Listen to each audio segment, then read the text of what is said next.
चलो पहले तो कुछ डाउट्स देख लेते हैं, है ना। शुरू में कुछ मान लो आधे घंटे, एंड के आधे घंटे डाउट कर सकते हैं, बीच में 1 घंटा जो है थ्योरी कर लेंगे।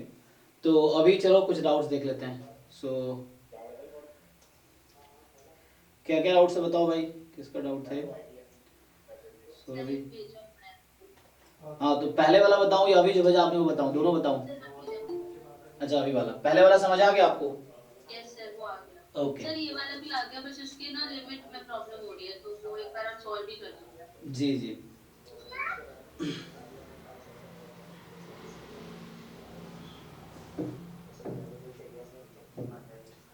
सो ये क्वेश्चन है, let the PDF of the random variable x y be. तो एक्स वाई का ज्वाइंट पीडीएफ आपको दे रखा है।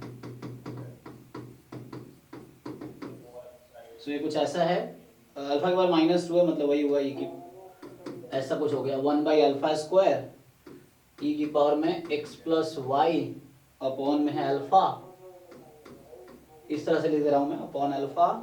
कब? जब x मोर देन 0, y मोर देन 0, अल्फा मोर देन 0। अल्फा अलग ही पैरामीटर है, वेरिएबल सिर्फ एक्स वाई है, ठीक है। तो एडमिट कर दो कोई, देखो ठीक है। तो आगे क्या है? So alpha is just parameter, मतलब कांस्टेंट एक, और फाइंड द डिस्ट्रीब्यूशन ऑफ। तो आपको दे रखा है कोई मान लो u ले लिया मैंने, u इन्होंने दे रखा है हाफ x माइनस वाई, ठीक। अब देखो,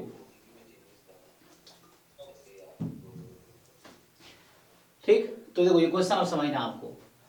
तो इस तरह क्वेश्चन करने के जो यहाँ पे है, मैं ट्रांसफॉर्मेशन से करता हूँ टू वेरिएबल का। तो u है, तुम v अपनी मर्जी से कुछ भी ले सकते हो, ठीक है ना। जैसे हमारे पास फॉर्मूला है ना कि, तो v तुम क्या लेना चाहोगे बताओ अपनी मर्जी से, क्या अज्यूम करें? सर कुछ कुछ जगह v equals to y assume कर रखा है, कुछ कुछ जगह v इक्वल्स टू x, तो फिर हम यहाँ पे v equals to x assume करके चल देते हैं। y लो x लो, आंसर सेम ही आना है। आप y लोगे तब भी आंसर वही आएगा, x लोगे तब भी आंसर वही आएगा, कोई फर्क नहीं पड़ेगा, क्योंकि एट द एंड मुझे u का ही डिस्ट्रीब्यूशन चाहिए। तो वो v के रेस्पेक्ट में इंटीग्रेट करेंगे तो वो वेरिएबल ऐसे खत्म हो जाएगा। तो आप u x लो, y लो, कुछ और लो, तब भी आंसर सेम आएगा। तो हम देखते हैं वो कंसीडर करें जिससे कैलकुलेशन इजी हो। हमारा पर्पस क्या होता है कि कम एफर्ट में आंसर आ जाए ना, क्यों इतना हम टाइम किल करेंगे अपना। तो हमारा तो यू में मेन इंटरेस्ट है, तो वी की चूंकि जरूरत है, इसलिए मुझे वी को लेना पड़ेगा ताकि मैं वो फॉर्मूला लगा सकूं जो ज्वाइंट पीडीएफ का है। तो आप अपने हिसाब से जो भी आपको सुटेबल लगे, तो एक्स या वाई में से कोई एक लो। चलो तुमने कहा एक्स, एक्स ना, तो एक्स लेके चलते हैं। अब यहाँ से सिंपल वाला जब वो निकाल लो, तो एक्स की वैल्यू तो यू हो गई, और चलो स्मॉल वेरिएबल में लिख देता हूँ, तो x इज जस्ट u, यहाँ से y निकाल लो, sorry x is just v not u, so x is v, and यहाँ से y की वैल्यू निकाल लो। तो कितना आ गया? 2v minus x minus 2v, sorry y की वैल्यू निकालो, क्या आएगी? x मतलब क्या? v minus 2u। चेक करो एक बार, ये कैलकुलेशन ठीक है? यहाँ u और v एक्स वाई के टर्म में है, तब मैं एक्स वाई को uv के टर्म में निकाल रहा हूं। Is it fine? तुम लोग लिख के देखो नोटबुक पे। Yes sir, yes sir. तो आप जैकोबियन फाइंड कर लो। जैकोबियन क्या होता है? x का डेरिवेटिव u के रेस्पेक्ट में, फिर x का डेरिवेटिव v के रेस्पेक्ट में, y का डेरिवेटिव u के रेस्पेक्ट में, y का डेरिवेटिव v के रेस्पेक्ट में, ठीक। अब बताइए कितना आएगा ये?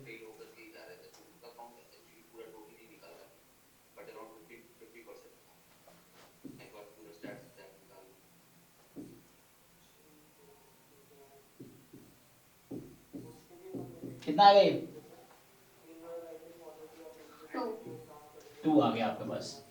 चलिए, तो आपने फाइंड कर लिया 2 है, यहाँ 0 अदरवाइज होगा क्योंकि मैंने लिखा नहीं है 0 अदरवाइज, ठीक है ना। तो अब आपको क्या चाहिए? तो पहले तो अब v का डिस्ट्रीब्यूशन मेरे पास ज्वाइंट है, नो प्रॉब्लम। तो मैं क्या करता हूं अब, f ऑफ u भी u comma v is equal to mod of Jacobian f of x y x comma y, ठीक है, ये फॉर्मूला है। सिंपली। अब this is equal to 2 time, अब ये वाला क्वांटिटी लिख दो आप, सो ये हो जाएगा 2 अपॉन अल्फा स्क्वायर ई की पावर माइनस, अब x प्लस वाई यहां से निकालो क्या आएगा, यू ऐड बोथ, क्या होगा,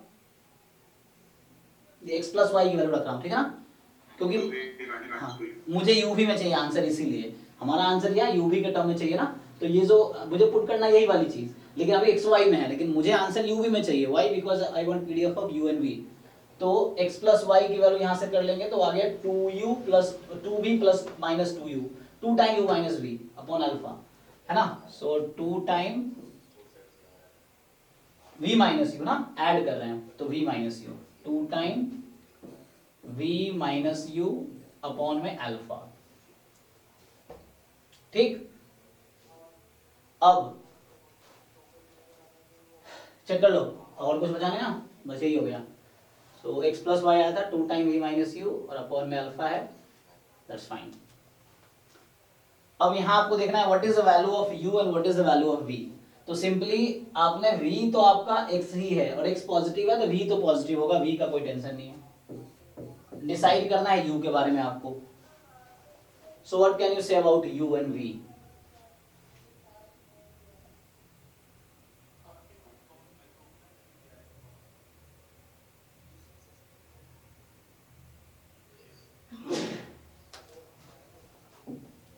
देखो तुम अगर एक्स वाई में देखोगे तो एक्स वाई में ग्राफ क्या है तुम्हारा, एक्स पॉजिटिव है वाई पॉजिटिव है, so this is your support in case of x y, ठीक। अब तुम अगर यूवी में ग्राफ बनाओगे, यूवी में, ठीक है ना, तो तुम्हारे पास कुछ और यहाँ पे कर्व तो दो ही है, x मोर देन 0 y मोर देन 0। तो तुम सोचो जो तुम्हारे पास ये just x more than 0 y मोर देन 0, तुम्हारे पास u जो है, so that u is half x minus y and v just x। अब तुम्हें ये दे रखा है x पॉजिटिव है y पॉजिटिव, तुम्हारे पास क्या है, बस x पॉजिटिव y पॉजिटिव, सो मुझे पता है v is positive, okay v is more than 0। What about u? u के बारे में तुम लोग क्या कह सकते हो? सो पॉजिटिव भी होगा, क्यों, u तो डिफरेंस है, x माइनस y है। मान लो x को मैं लेता हूं 1, y को लेता हूं 2, तो क्या आंसर आएगी u की? x 1 चूज करो, y को 2 चूज करो, आप चेक करो कितना आएगा। ये से नेगेटिव आ जाएगा, मतलब कोई भी रियल नंबर जनरेट कर सकते हो आप चाहो तो 1 करोड़ ही बना सकते हो इसको, है ना। जैसे मैं अगर x को ले लूं 1 करोड़ 1 इस तरह से कुछ, या 2 करोड़ 1 माइनस y को 1 ले लो जस्ट, तो कुछ भी बना सकते हो, नेगेटिव पॉजिटिव, तो x u can be any real number, आप चेक करके देखो, यस और नो, बाकी लोग बताओ। अब uv में कोई डायरेक्ट रिलेशन है क्या, तुम ये चेक करो, uv में कोई डायरेक्ट रिलेशन है? So u is less than v by 2. u is less than v by 2, okay let me check। so उस तरह सोच सकते हैं कि what is direct relation between u and v। so यहां से u जो हमारे पास है वो है x by 2 minus y by 2, so u is x की जगह तुम v रख सकते हो, तो v by 2 minus y by 2। अब इसके बारे में आप ये बोल सकते हो यहाँ पे कि ये क्वांटिटी जो होगी y चूंकि पॉजिटिव है ना, so this is less than v by 2, okay।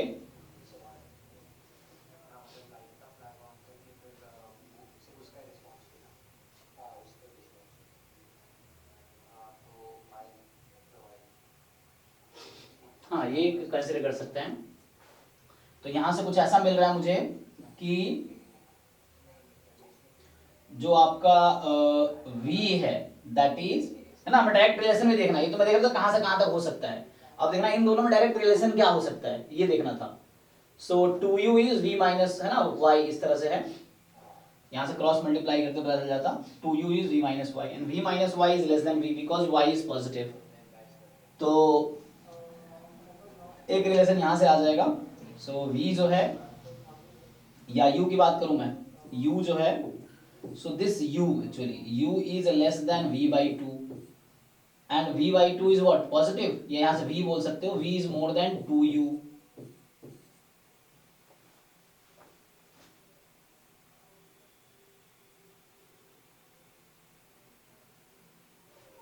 ठीक है ना। तो यहां से क्या है, और you can say like check करो एक बार इनइक्वालिटी। सर इसमें जैसे y की वैल्यू v माइनस टू यू है तो y ग्रेटर देन 0 है तो v माइनस टू यू भी ग्रेटर देन 0 हो जाएगा, ऐसा कुछ नहीं हो सकता? v minus two u greater than 0, yes yes, हाँ ठीक है ना।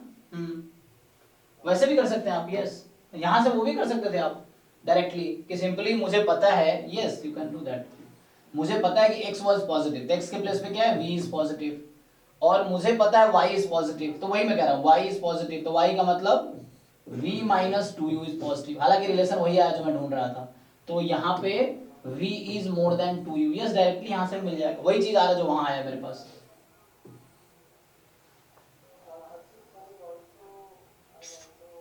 सर इसमें u और v की लिमिट फिर कहाँ तक जाएगी? हाँ वो ग्राफ बना के देखते हैं अब। सो अभी इसका ग्राफ बनाते हैं, क्या मिलता है मुझे।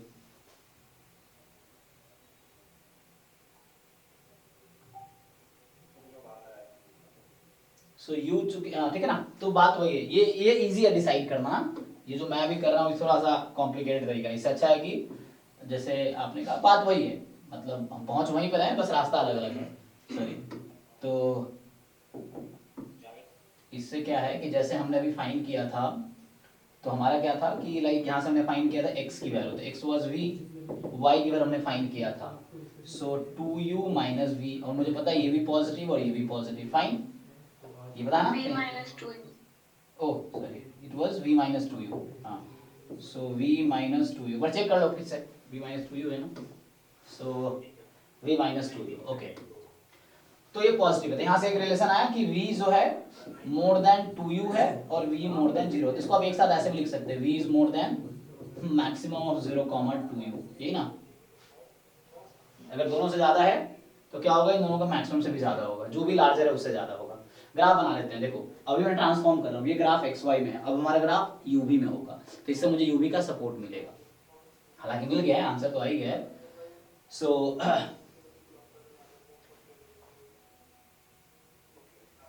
तो क्या होगा, ग्राफ बनाओ, v बराबर 0 कौन सी लाइन है इस पे, v बराबर 0 की लाइन कौन सी है,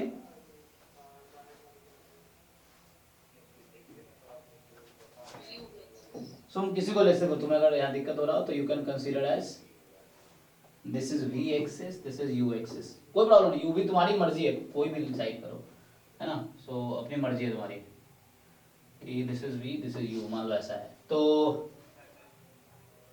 पहले v इज इक्वल टू 0 की लाइन क्या होती है, x is equal to 0 y axis होती है, तो ये जो ग्राफ है, ये जो लाइन है, ये आपकी लाइन है v इज इक्वल टू 0 की, ठीक, और v is equal to 2u क्या होगा, तो अभी v को मैं x लेके चल रहा हूँ, ठीक है ना, तो v is equal to 2u, तो मतलब देखो पहले इक्वल टू का बनाओ, तो u को तुम 1 रखोगे तो v तुम्हारा 2 हो जाएगा, इस तरह ग्राफ होगा, ओके। अब देखो ये मैं लाइन बनाया, अभी ये लाइन है और ये लाइन है हमारा v minus two u is equal to 0, ये लाइन बनाया मैंने, मुझे इनइक्वालिटी डिसाइड करना है, तो रीजन v मोर देन 0, तो ये वाली रीजन है, फाइन, v मोर देन 0, तो ये वाली रीजन है, लाइन के या तो सॉल्यूशन इस तरफ होगा या इस तरफ होगा, तो भी हमारा इस तरफ सॉल्यूशन है।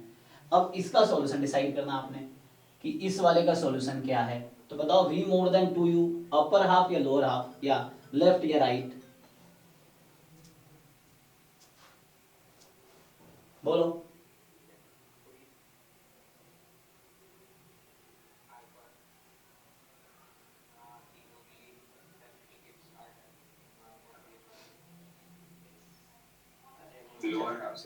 एक मिनट, इसको मैं थोड़ा ऐसे बनाना चाहिए था मुझे, ग्राफ थोड़ा इस तरफ होगा ना, जब मैं u को 1 रख रहा हूँ, u हमारा ये तो v2 है, लाइक इस तरफ झुकेगा ना, मतलब थोड़ा इस तरफ इंटेंडेड होगा बिकॉज ऑफ v डबल है, जैसे मान लो u को तुमने 1 रखा तो 1 2, तो ये 2 होगा, इस तरह से ये पॉइंट होगा, चेक करो, so when you put u is equal to 1 v is 2, तो इस तरह से है। अब डिसाइड आपको करना है कि अपर हाफ या लोअर हाफ, क्या बताया आपने,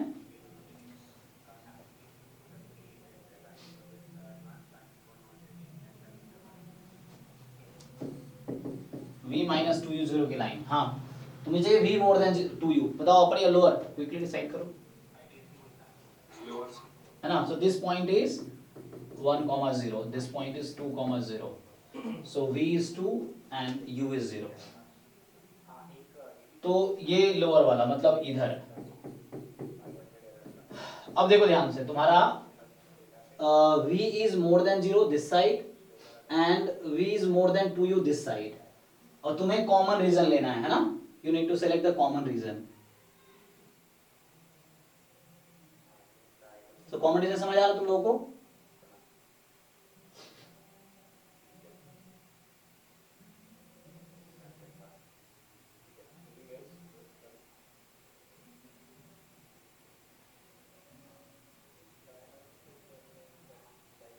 बताओ भाई. इसका इधर सॉल्यूशन था and this is this side. अब v एक्चुअली पॉजिटिव ही होगा ना. u कुछ भी हो सकता है, v तो पॉजिटिव ही होगा.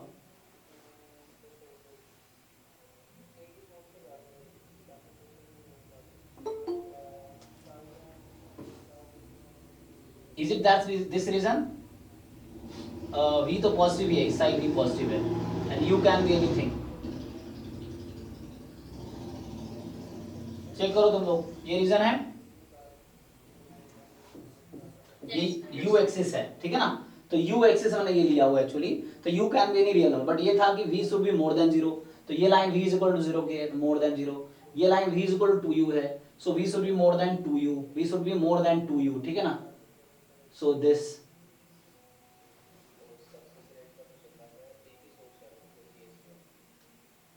Okay, this is fine. तो अब क्या, अच्छा सॉरी हम कहाँ खो गए.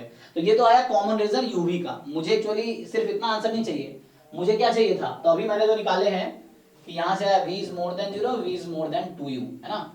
u का रिस्ट्रिक्शन क्या है, u can be any real number, ऐसा है, कोई दिक्कत नहीं है. v जो है दोनों से मैक्सिमम से लार्जर है, तो तुम इसको कंबाइन करके भी लिख सकते हो. अब मुझे एक्चुअली क्या चाहिए बताओ, मुझे क्या चाहिए था.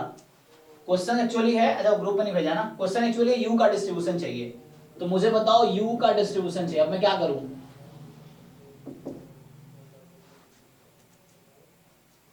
इंटीग्रेट कर देंगे v के रिस्पेक्ट में. यस. सो आप इंटीग्रेट कर दोगे इसको 2 अपॉन अल्फा स्क्वायर e की power minus 2 upon alpha v minus u dv, right. Sir yes, इसमें ना v ग्रेटर देन -2u लिखा हुआ है. Minus 2u. यहाँ प्लस था क्या क्वेश्चन में? नहीं सर, माइनस ही था. एक मिनट चेक करो फिर से. ये ट्रांसफॉर्मेशन सही किया हमने. जब v x है तो एक बार ये कैलकुलेशन चेक कर लो. उसने गलत लिखा है, ऐसा लिखा है तो, क्योंकि अगर ये हमने सही किया तो हमें इसको मोर देन 0 बनाना है. तो ये मोर देन 0 कब बनेगा, मुझे पता है ना, y मोर देन 0 है. तो हमें, तो उस बुक में मिस्टेक होगा, आप सॉल्यूशन भेज सकते हो, मैं देख सकता हूं. और एनीवे, तो यहाँ क्या लिखा है, v मोर देन -2u. ये सर ऐसा बुक में लिखा हुआ है. नहीं वो गलत होगा, क्योंकि माइनस कहाँ से आएगा, यहाँ प्लस आएगा तब ऐसा होगा. तो प्लस आएगा क्या, चेक करो एक बार इसको ट्रांसफॉर्म से करो, 2u माइनस v. सो इधर है, और ये करेक्ट है ना. वो तब होगा जब उन्होंने कहा, वो तब होगा जब यहाँ प्लस होगा, तब ऐसा होगा.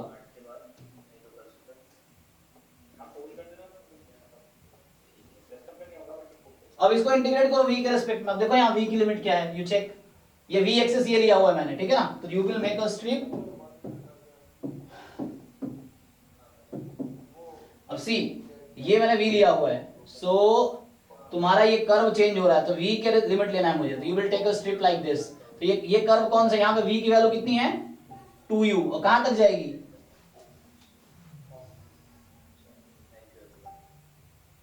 बोलो. तो v is equal to 2u से इंफिनिटी. ये कब होगा, देखो सी अगेन, ये एक्चुअली पार्ट्स में बटेंगे. पार्ट्स में क्यों बटेंगे, तुम ध्यान से देखो. ये कर्व कॉमन नहीं है, इधर लेफ्ट कर्व ये है और इधर आएगा तो लेफ्ट कर्व ये हो गया. सो लेफ्ट कर्व चेंज हो रहा है, राइट में तो कर्व ही नहीं है, इंफिनिटी तक जा रहा है. लेकिन ये कर्व चेंज हो रहा है कि नहीं, आपको पता है ना कि लिमिट कब दो पार्ट में ब्रेक होता है. तो जब u की वैल्यू 0 से इंफिनिटी है तब, यहां u कोई भी रियल नंबर, ठीक है ना। सो जब u मोर देन 0 है उस केस में you will take limit v का, जब u 0 से इंफिनिटी है, ऊपर है, इसके ऊपर है, ठीक है ना, ये लाइन के ऊपर है, उस केस में the limit of v is from 2u to infinity, from 2u to infinity. और जब u की वैल्यू लेस देन 0 है, देखो इधर क्या है, u नेगेटिव है ना, ये तो ओरिजिन है, तो u तो इधर नेगेटिव है। अब जब u नेगेटिव है तो what you will take the value of v, from where to where,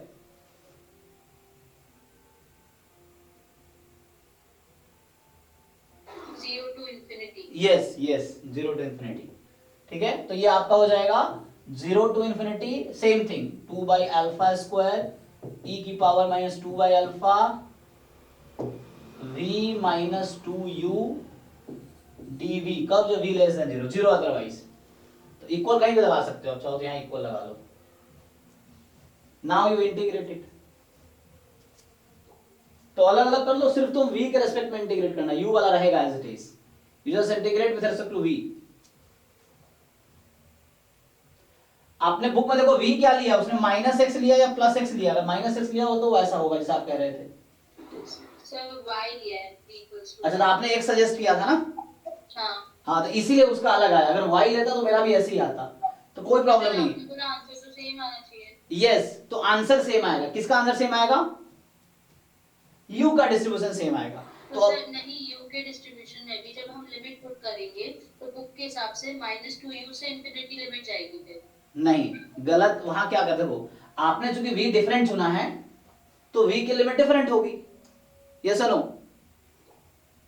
yes sir. हाँ, v ने, जो बुक ने v को y चुना है तो उसका जॉइंट अलग आया होगा और उसके लिए हमारा लिमिट अलग आएगा। एट द एंड जो ये इंटीग्रेट होके आएगा अगला स्टेप, वो आपका और बुक का कॉमन होगा। क्यों? क्योंकि आपने v को रिमूव कर दिया यहाँ पे, तो उसने भी v को रिमूव कर दिया, तो जो अब बचेगा एंड में सिर्फ u का डिस्ट्रीब्यूशन रहेगा, और आपका और मेरा या बुक का u कॉमन है, v कॉमन नहीं है ना।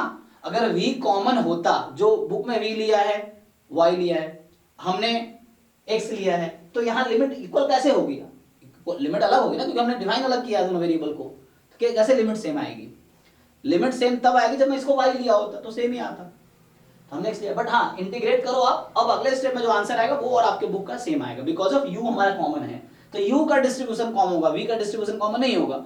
अगर मैं v का पीडीएफ निकालूंगा तो x का पीडीएफ आएगा, वो समझ रहे हो, और बुक में जो निकालेगा इसका तो y का आएगा। तो आपने चूंकि डिफरेंट लिया इसलिए आंसर डिफरेंट, आंसर डिफरेंट नहीं है, हमारे क्वेश्चन का आंसर कॉमन रहेगा, ये ज्वाइंट डिफरेंट है, क्योंकि uv का ज्वाइंट है, जहां v का मीनिंग x है, बुक में जो uv का ज्वाइंट है वहां v का मीनिंग y है, तो अलग चीज है ना, तो इसलिए अलग आंसर आएगा। लेकिन हमारा क्वेश्चन था what is distribution of u, main तो क्वेश्चन वो v तो हमने अपने चॉइस से चूज किया है। आप यहाँ इसको ले सकते थे आप half x plus y upon 2, इसको आप भी ले सकते हैं half x plus y upon 2 भी ले सकते हैं, तो यहाँ फिर ये कुछ और आएगा, लिमिट कुछ और आएगी, फिर इंटीग्रेट करेंगे यहाँ लिमिट कुछ और आएगी, लेकिन at the end answer same आएगा। ये है u की लिमिट, u की डिस्ट्रीब्यूशन कॉमन मिलेगा आपको। सो अब इंटीग्रेट करो सब लोग इसको v के रेस्पेक्ट में, देखो क्या आता है।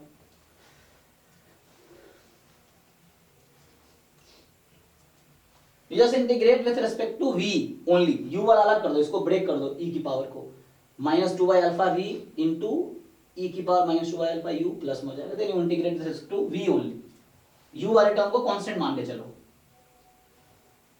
और बताओ मुझे क्या आंसर आ रहा है। सब लोग अपना अपना खुद कैलकुलेशन करो, तब आपको समझ आएगा क्या हो रहा है।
आंसर आ रहा है कि नहीं? आ गया सर। क्या आया? एक मिनट।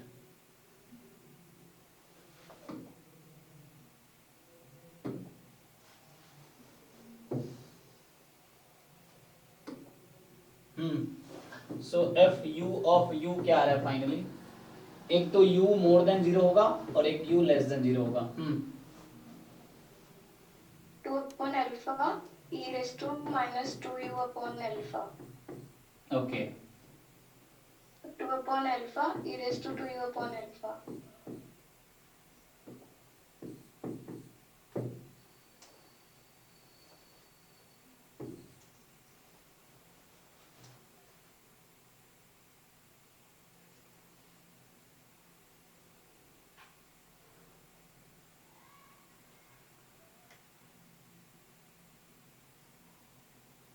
सर जैसे एक और क्वेश्चन है उसमें x की लिमिट 0 to 2 दे रखी है और y ग्रेटर देन 0 दे रखा है और u x प्लस y है, तो u और v की लिमिट से एक बार निकाल के बता दीजिए।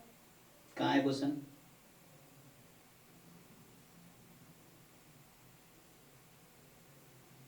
क्वेश्चन बताओ। ये आंसर ठीक है जी इसका? सुरभि आपके डाउट थे ना, देखो क्या बुक में है आपके। सर 2 अपॉन अल्फा नहीं है आगे, बस ये यहाँ पे 1 बाई अल्फा दिया है। मुझे मिसप्रिंट लग रहा है सर, क्योंकि 2 अपॉन अल्फा तो आएगा ही। नहीं नहीं जरूरी नहीं है, एक मिनट चेक कर लो यहाँ जैकोबियन कितना आया था हमारा। जैकोबियन 2 आया था, बुक में भी 2 ही दिया है। वो तो वही से था, तो हमने 2 टाइम पीडीएफ किया, पीडीएफ ठीक लिखा ना मैंने, 1 बाई अल्फा स्क्वायर दिस, तो x प्लस वाई हमारा x प्लस वाई आया था 2v minus u, 2 time v minus you. Okay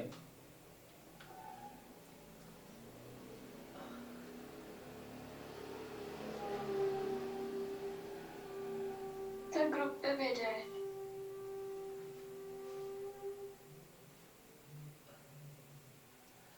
तुम लोग ये बताओ, तुम लोग इंटीग्रेशन गलत किए हो। जब डिवाइड करोगे किससे डिवाइड करोगे तुम? v का कोएफिशिएंट क्या है? 1 बाई अल्फा ही आ रहा है सर। हाँ क्योंकि v का कोएफिशिएंट 2 बाई अल्फा है, तो जब हम डिवाइड करते हैं, जब इंटीग्रेट करेंगे 2 बाई अल्फा, ठीक है, हो गया, तो हो जाएगा। 2 खत्म हो जाएगा, तो 2 क्यों आएगा यहाँ पे? तुम लोग इंटीग्रेशन गलत किए हैं। सो ये 1 बाई अल्फा होगा, 2 से डिवाइड होगा 2 बाई अल्फा से, 2 2 कैंसिल हो जाएगा, ठीक है ना? ठीक है, तो ये हो गया। ओके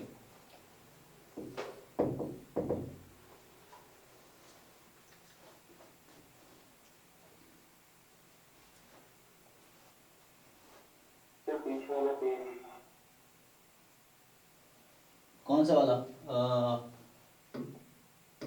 ये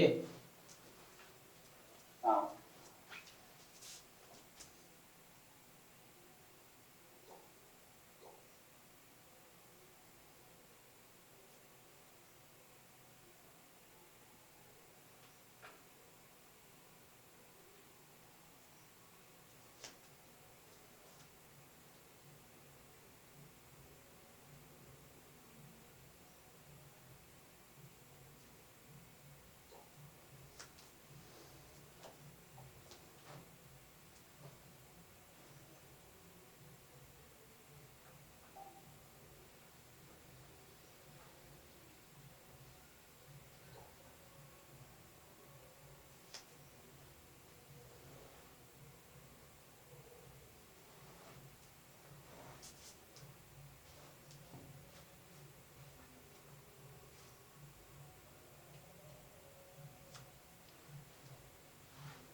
जी सर जब एक्सपोनेंशियल डिस्ट्रीब्यूशन का सम करते हैं तो वो गामा आता है अपने पास, गामा एन कॉमा लैम्डा। तो सर ये कौन सा गामा होता है? मतलब एक तो वो होता है जिसमें beta alpha upon gamma alpha होता है, और सर एक 1 अपॉन गामा अल्फा बीटा की पावर अल्फा। तो सर एक दूसरे एस्टिमेशन एक्सप्रेशन था, अगर वो दूसरा वाला गामा करते करते हैं तो हम बाई नहीं आता है, पहले वाला करके करना तो आ जाता है।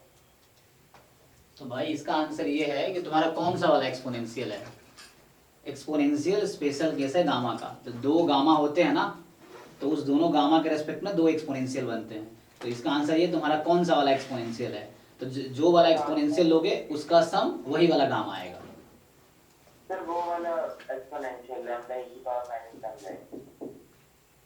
भाई तुम बताओ पहले, तुम्हारा ये बताओ तुम्हारा एक्सपोनेंशियल कौन सा वाला है। हाँ क्या है, पीडीएफ। लैम्डा e की पावर माइनस लैम्डा। तो तुम गामा लो,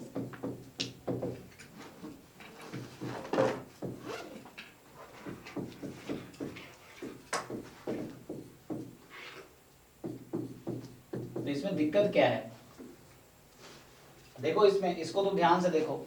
इस वाले में तुम बीटा की जगह लैम्डा रखो और अल्फा की जगह 1 रखो, ये देखो यही वाला बन जाएगा। चेक करो। हाँ खुला छोड़ दीजिए। हाँ समझ आया कुछ। Exponentially special case of gamma. तो ये इसका सम करोगे, इसमें n का सम, ये मतलब फर्स्ट पैरामीटर ऐड होता है ना, तो ये है, तो ये वाला होगा। तो यहाँ ऐसा रहेगा, तो 1 अपॉन गामा अल्फा बीटा की पावर अल्फा वाला होगा।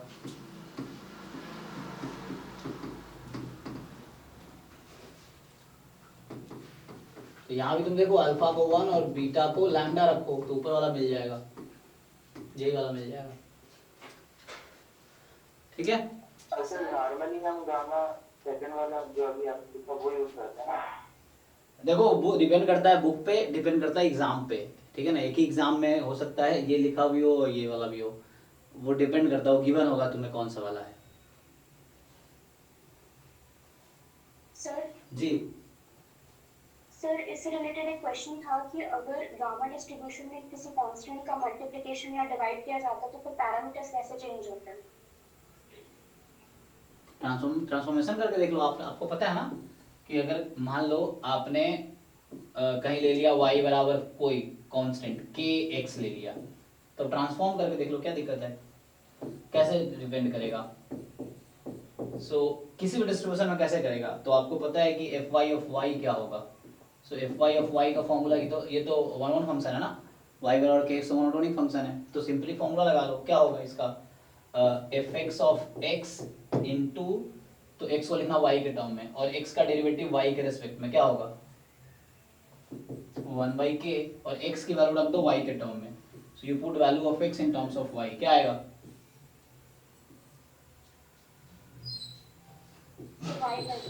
ये आंसर है आपका। ये मोड ले लो, ये आपका आंसर है। क्या इफेक्ट पड़ेगा जब आप कांस्टेंट से मल्टीप्लाई करोगे, तो उसमें जहां जहां आपका x है पीडीएफ, x के पीडीएफ में, तो x की जगह y अपॉन k करो, मल्टीप्लाई कर दो, ये हो जाएगा, इससे आ जाएगा y का डिस्ट्रीब्यूशन। तो x अगर गामा है, आपको k से आपने मल्टीप्लाई किया, तो आप गामा का पीडीएफ यहाँ पुट कर दो, इससे आ जाएगा।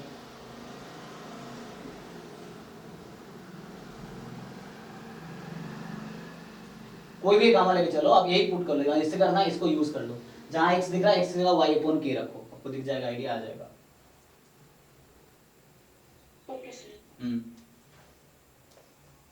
ये मैंने वो फॉर्मूला यूज किया है, जो ये फॉर्मूला होता है this f of x into d x upon d y. यही बुक में ऐसा लिखा होगा, x की जगह g इनवर्स y लिखा होगा, क्योंकि y बराबर gx लेंगे तो x की वैल्यू g इनवर्स y आएगी, तो यहाँ लिखा होगा g इनवर्स y का डेरिवेटिव y के रिस्पेक्ट में,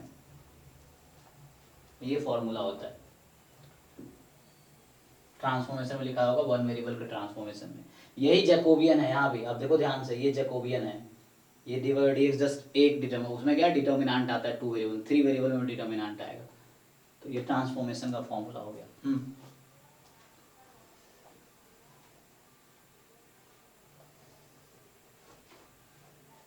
ओके, वो क्वेश्चन बताना है क्या तुमने ग्रुप में भेजा है, ये समझ आ गया तुम लोगों को, बिल्कुल सेम ही तो है जो मैंने अभी किया है, क्या डिफरेंस आएगा बस u और v की लिमिट्स। इसमें क्वेश्चन है कि आपका जो जॉइंट है देखो जितने क्वेश्चंस करोगे तुम्हारे कॉन्सेप्ट उतने अच्छे होंगे, है ना। थ्योरी पर ये कॉन्सेप्ट अच्छा नहीं होगा, रट्टा अच्छा हो जाएगा, लेकिन समझने के लिए तुम्हें क्वेश्चन करना पड़ेगा ताकि तुम्हें समझ आए कि अप्लाई कैसे करने हैं।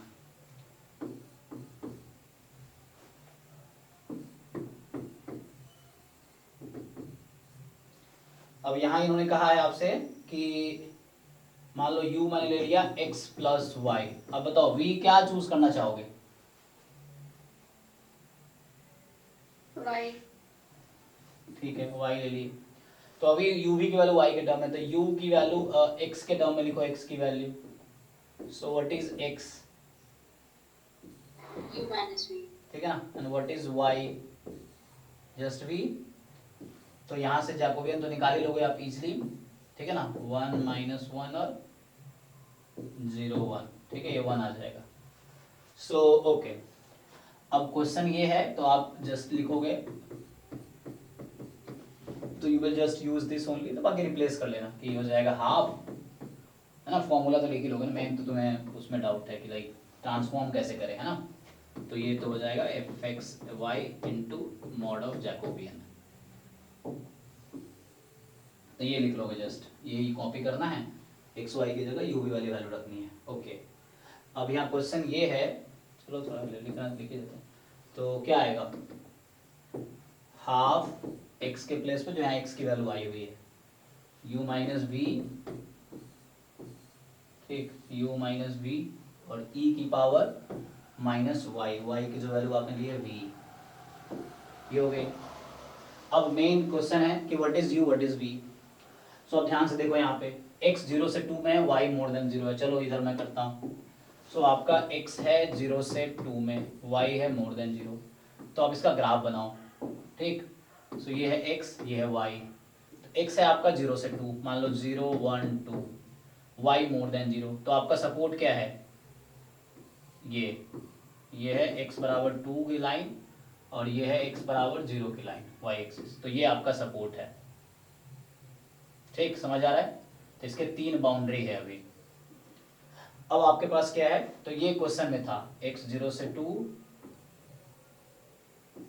सही है, चलिए साथ में आ जाएगा, कोई बात नहीं। तो ठीक है, ये लाइन x बराबर 0 और ये लाइन x बराबर 2, और ये लाइन जो ये एक्सिस जो होती है, ये जो x एक्सिस है आपको पता है y बराबर 0 की लाइन है, तो मतलब ये है y इज इक्वल टू 0 की लाइन, x एक्सिस। ओके, अब आपको ट्रांसफॉर्म ये करना, तो आपके पास क्या है, आपके पास u जो है वो कितना था, x plus y। u है आपके पास x प्लस वाई और v है आपके पास y, तो x कितना आया था, u माइनस वी, यही ना, और y है v के इक्वल। अब इसके ग्राफ बनाओ आप। सो आप यहाँ से पहले तो डिसाइड करो, तो आपके पास क्या था, so you have x between 0 and 2, है ना। सो आपको डिसाइड करना है, आपको ग्राफ बनाने हैं uv के टर्म में, you have to make graph in terms of uv, ठीक, तो ये करने होंगे आपको। तो यहाँ y बराबर जो 0 है, तो uv की वैल्यू क्या हो रही है, देखो ये कॉर्नर क्या है, दिस कॉर्नर इज y बराबर 0, तो y को 0 रखने पे क्या होगा, इसमें y को 0 रखो, तो v इज इक्वल टू 0 कौन सी एक्सिस है, ये एक्सिस है, v इज इक्वल टू 0, ये वाली एक्सिस आ गई, v is equal to 0। Sir ऊपर वाली शायद ये बिल्कुल दिया, अरे तो x बराबर 0 y एक्सिस होता है, y बराबर 0 x एक्सिस होता है। तो अब क्या है हमारे पास, अगला है यहाँ पे, जैसे मान लो x बराबर 0, तो x को 0 रखने पे क्या हो रहा है,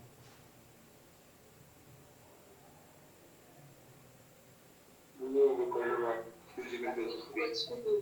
है ना, यहाँ x को 0 रख दो, है ना, यहाँ जब आपने y को 0 रखा, v is equal to 0, x को 0, ये लाइन x बराबर 0 है, तो u is equal to v का ग्राफ बनाओ, u is equal to v। अब ये है आपके पास x is equal to 2, x को 2 रखो, क्या आएगा,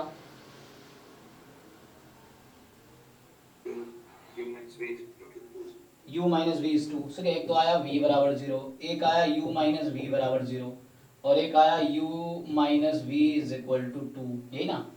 y बराबर 0, x बराबर 0, ये x बराबर 2, तो दिस कर्व वाज x बराबर 2, this curve is x equal to 0। Put कर दो तो u माइनस वी इज 2, ठीक है। तो u माइनस वी को 2 पुट करो, ग्राफ बना के देखो। जब v 0 है u 2 है, जब v 0 है तो u 2 है, u इधर है ना, u v को 0 रखेंगे। मैं इसका ग्राफ बना रहा हूँ अभी, तो कैसे बना लो है ना।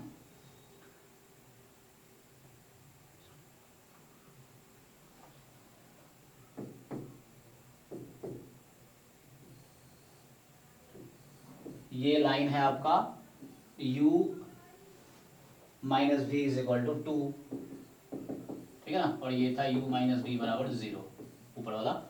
चलो पैरेलल होगा, एक्चुअली मैंने रफली थोड़ा ऐसा बनाया है, तो ये पैरेलल होगा उसके।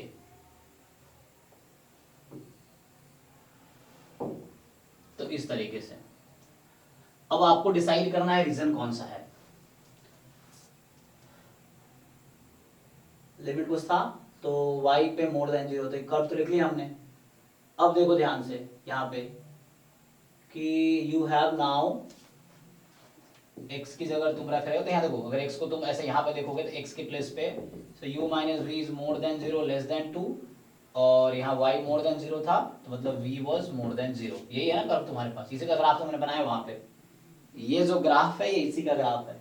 v बराबर 0, this u axis, u minus v 0, ये आ गया b से ओरिजिन से पास करने वाला, और u माइनस वी बराबर 2, ये आ गया। अब रीजन डिसाइड करो, तो v मोर देन 0 किधर होगा, v more than 0 this side, v more than 0, तो इसके सारे इधर होंगे। Oh sorry, v more than 0 not u, v more than 0, v positive किधर है, v तो ऊपर पॉजिटिव है ना, v तो नेगेटिव नीचे है, ये v एक्सिस है ना, तो यहाँ ओरिजिन है, तो पॉजिटिव v पॉजिटिव कब होगा, जैसे मान लो होता है x पॉजिटिव कब होता है, जैसे बोला x एक्सिस y एक्सिस, तो दोनों जगह x मोर देन 0, तो किधर होगा, इधर ना। हाँ सो ऊपर की तरफ पॉजिटिव। सो इसने बोला है कि v की वैल्यू 0 से ज्यादा होनी चाहिए, तो v बराबर 0 की लाइन कौन सी है, ये लाइन है ना v बराबर 0 की, यही लाइन है ना, तो ये मोर देन 0 ऊपर होगा, लेस देन 0 नीचे होगा, तो इधर होगा एक्चुअली। ये v इज इक्वल टू 0 की लाइन है u एक्सिस, तो v मोर देन 0 ऊपर, v लेस देन 0 नीचे, तो हमें मोर देन 0 चाहिए। अब v माइनस यू 0 से ज्यादा हो, बताओ कौन सा, अपर हाफ या लोअर हाफ, इसकी डिसाइड करनी मुझे कि ये जो अभी तो लाइन आया था, मुझे देखना है कि जो v minus u minus v है, this should be more than 0। कौन सा था, u माइनस वी ना, u minus v should be more than 0, या मतलब u should be less than v।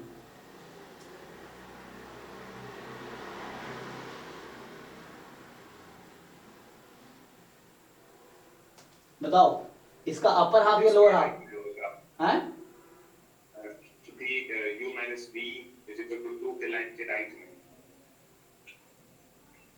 Right में राइट।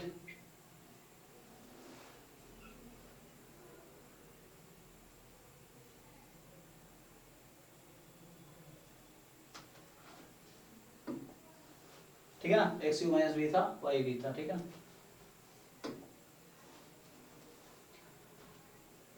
कोई भी टेस्टिंग पॉइंट ले लो, मान लो मैं यहाँ पे कोई पॉइंट लेता हूँ, ये पॉइंट क्या है, इस पॉइंट का कोऑर्डिनेट है 0, सॉरी x 1,0, यस, मतलब u, v में इस पॉइंट पे, यहाँ पे आपके पास u1 है, v0 है। चेक करो सेटिस्फाई कर रही है, इसमें u1 v0 पुट करो, ट्रू है या फॉल्स है, false तो इसका तो सॉल्यूशन इधर जाएगा, है ना। सर 3,0 लेके u पे 2, v पे नहीं, minus u greater than v नहीं होना चाहिए। u greater than v होगा ना, तब जाके फिर वो नीचे वाला रीजन आ जाएगा। अच्छा तो मैंने गलत लिख दिया क्या, एक मिनट, यस सर, यहाँ पे u greater than v होगा। एक मिनट, हाँ हाँ, यहाँ से हमने क्या u माइनस v पॉजिटिव होना चाहिए, तो v को इधर बुला लेते हैं, v लेस देन u, अच्छा यस यस, वो मेरी गलती थी क्योंकि मैं ध्यान दिया, हमें चाहिए था, देखो ये एक्चुअली इसको ढूंढ रहा हूं मैं कि ये 0 ज्यादा कब होगा, तो u more than v, yes yes, so ये हो गया, एक्चुअली मैं गलत लिख रहा था, so u more than v कौन सा रीजन होगा, तो ये चेक करके देखो, हाँ ये इसमें या इसमें पुट करते तो पता चल जाता कि u को 1 v को 0 रखो, इसमें रख के देखो ना, u को 1 और v को 0, ट्रू आ रहा है फॉल्स आ रहा है, ट्रू आ रहा है। तो ट्रू आ रहा है, इसका मतलब सॉल्यूशन इस लाइन का इस साइड ही है, तो मैं गलत बना रहा था, ये गलत हो गया था मुझसे, तो यहां से क्या है कि इसकी सॉल्यूशन दिस साइड है, कैसे पता चला, कोई भी एक पॉइंट ले लो, इसको ऊपर या नीचे, ऊपर वाला लोगे तो फॉल्स आएगा, सो हमने लिख दिया 1 0 था u भी, सो u एक्सिस पे 1 है, v एक्सिस पे 0 है, तो ये ट्रू आ गया, तो मतलब इसका इधर, अब इस लाइन का डिसाइड करना था, ये लाइन कौन सी है, u minus v less than 2, अब अगला है u minus v less than 2, मतलब ये देख सकते हो, कैसे भी डिसाइड कर लो, चलो इसी पॉइंट को टेस्ट कर लो, अब इस लाइन का चेक कर रहे हैं हम, ठीक है, इस लाइन का, तो इसका ऊपर है वो, तो इसी को टेस्ट कर लो इसमें रख के, तो 1 माइनस 0 लेस देन 2 ट्रू आ रहा है, हाँ, तो इसका मतलब कि जिस साइड का पॉइंट तुमने टेस्ट किया और ट्रू आ गया, सॉल्यूशन उस साइड है, तो इसकी सॉल्यूशन इस साइड है, ठीक है ना, तो फाइनल क्या हुआ, तो फाइनली अगर मैं बताऊं आपको कि ये वाला रीजन अभी आपको देखो, अब ध्यान से, ये लाइन था, ये लाइन था v इज इक्वल टू 0, ठीक है, तो v इज इक्वल टू 0 की ये लाइन थी, इसका ऊपर सॉल्यूशन आया था, तो सॉल्यूशन इसको ऊपर जाएगा, तो ये आपका सॉल्यूशन रीजन आया, इस तरह से जा रहा है, ये रफली बना रहा हूं, ठीक है ना, so this is your solution region, ठीक है, ये लाइन थी u माइनस v इज 2, ये लाइन है u minus v is 0, check कर लो, सब सही लिखा ना, ओके है, फाइन, तो यहां पे इसमें क्या डाउट है, यही था ना, यहां यही लिखा होगा, अगर यहां पे आंसर लिखा हो, यहां ऐसे लिखा होगा ना कि this thing is this when u minus v is between 0 and 2 and v is more than 0, ऐसा लिखा होगा ना यहाँ पे, एंड 0 अदरवाइज, क्या अलग लिखा है बुक में, सॉल्यूशन में देखो, सर b और u की अलग-अलग लिमिट्स दे रखी हैं, तो हम वो ग्राफ देख के बता सकते हैं u और v की लिमिट, हाँ वही देख लेते हैं अभी, तो एक मिनट, यहाँ से हमने देखो इन दोनों में क्या रिलेशन है, यहाँ से भी तुम देख सकते हो इन दोनों में क्या रिलेशन है, यहाँ पे वो तो दिख भी रहा है, वो तो दिखी है ना यहाँ से ही, तो वो तो हमने देख ही लिया है यहाँ से कि x was between 0 and 2 and this was more than 0, तो हमने देख लिया ना, अलग अलग क्या दे रखी है, अब नहीं अभी ओके है, अभी यहाँ तक ओके है ना, यहाँ तक समझ आया, तुम्हें ये पूछ रहा हूँ मैं,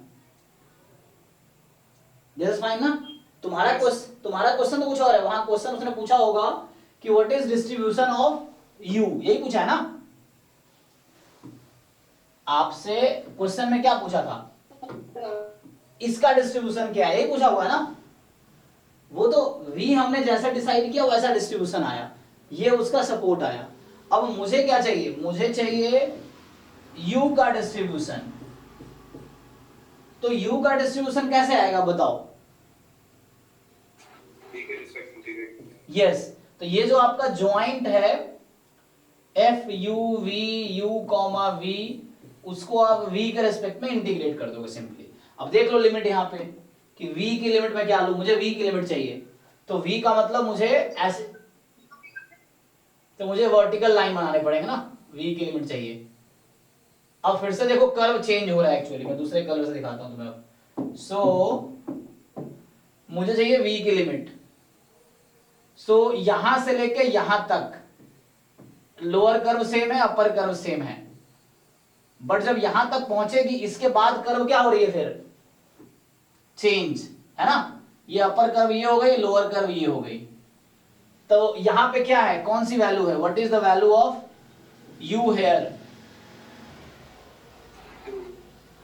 सो ये लाइन है u minus v is equal to 2 और ये एक्सिस पे v 0 है, तो u बराबर 2 है, तो आपको 2 पे ब्रेक करना पड़ेगा, this point is u is equal to 2, this point है ना, ये पॉइंट पे u कॉमा मतलब 2 कॉमा ऐसे समझ लो, मैं पॉइंट लिखूं, so 2 comma 0, u is 2 v is 0, okay, so अब क्या करना पड़ेगा बताओ, इसको भी दो पार्ट में करना पड़ेगा, आप लोगों को समझ आ रहा है कि दो पार्ट कब होता है, मैंने एक ये स्ट्रिप लिए, वर्टिकल स्ट्रिप यहाँ पे कंसीडर किया, या वर्टिकल स्लाइस कंसीडर किया, और इस वर्टिकल स्लाइस क्या हो रहा है, जब मूव कराओगे तुम तो यहां से स्टार्ट होके यहां तक जाएगी, सो अपर एंड बॉटम कर्व कॉमन है, जो ही इस पॉइंट के आगे बढ़ा तो ये कर्व चेंज हो गया, तो you have to change the limit. So क्या होगा, 0 से 2 में ये लिमिट लोगे, 2 से इंफिनिटी में ये लिमिट लोगे, हो गया। देखो यहाँ पे सो तो ये तुम कैलकुलेशन करना, मैं सीधा से लिख देता हूं।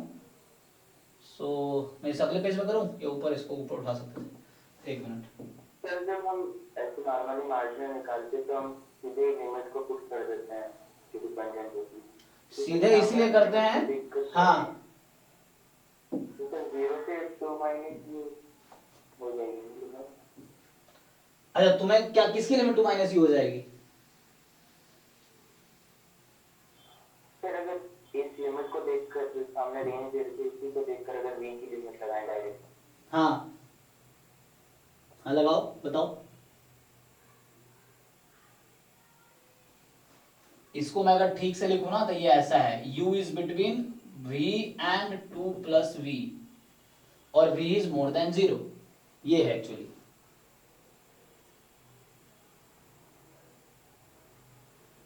अब बताओ u की लिमिट क्या लोगे? नहीं सर यहाँ से v की भी तो देख सकते हैं u के टर्म। अच्छा v की लिखनी है, ओके, तो v की लिमिट क्या लिखोगे? बताओ v की लिमिट क्या लिखना चाहोगे? ये तो u का आ गया, सही बात, मुझे v की चाहिए, तो करो v को ले आओ इधर, u को इधर बुलाओ पहले, तो यहां से v की तुम लिखोगे, सो v यहां से आएगी, जब तुम सब्ट्रैक्ट करोगे u इधर आएगा, minus u, 2 minus you, when you will multiply तो u माइनस 2 से u तक आएगी, ये आएगी, चेक करो। तो क्या लिमिट लेना चाहोगे? तो तुम ये भी है, और तुम्हें ध्यान ये भी रखना है v मोर देन 0 भी है, नेगेटिव ना हो जाए, तुम्हें ये भी ध्यान रखना है कि v u माइनस 2 से स्टार्ट हो रहा है, बट v 0 से भी स्टार्ट हो रहा है, तो जो भी, तो ग्राफ बना के ही तुम्हें समझ आएगा। इस तरह के क्वेश्चन में तुम्हें इसका ग्राफ ही बनाना पड़ेगा, यहां से अगर तुक्का लगाओगे गलत हो जाएगा, तो इसका ग्राफ उधर बना हुआ है, देख लो यहाँ पे, पहले v मोर देन 0 यहाँ पे है, और यहां से ये क्या है, v बराबर u माइनस 2 नहीं है, यहाँ पे चेक करो, और यहाँ पे v बराबर क्या है, u है, और यहाँ भी v बराबर u है, तो इधर लिमिट होगी जब u की वैल्यू 0 से 2 में है, तो मैं फाइनल आंसर इधर लिखता हूं। तो अब मुझे चाहिए fu of u, so integration fuv u comma v dv, fuv u comma v dv, जब u 0 से 2 में है और जब u 2 से ज्यादा है, ठीक, एक ग्राफ है ना। तो जब u 0 से 2 में है तो तुम क्या लोगे v की लिमिट, भाई बताओ मुझे अब फिर से। 0 to u. So here v is 0 to u, yes, and here v is this one, so यहाँ 0 to u v की लिमिट, जब 0 से 2 में है u, जब u 2 से ज्यादा है तो क्या लेंगे v की लिमिट, चेक करो अब, जब u 2 से ज्यादा है, जब 2 से ज्यादा, ये 2 तक है, 2 के आगे बढ़ा u की value, so what is limit of v then, v, हाँ, तो ये आपका हो गया u माइनस 2 टू u, ये है, तो ये दो पार्ट में आंसर आएगा, 0 अदरवाइज, बहुत आगे लिख सकते हो 0 अदरवाइज।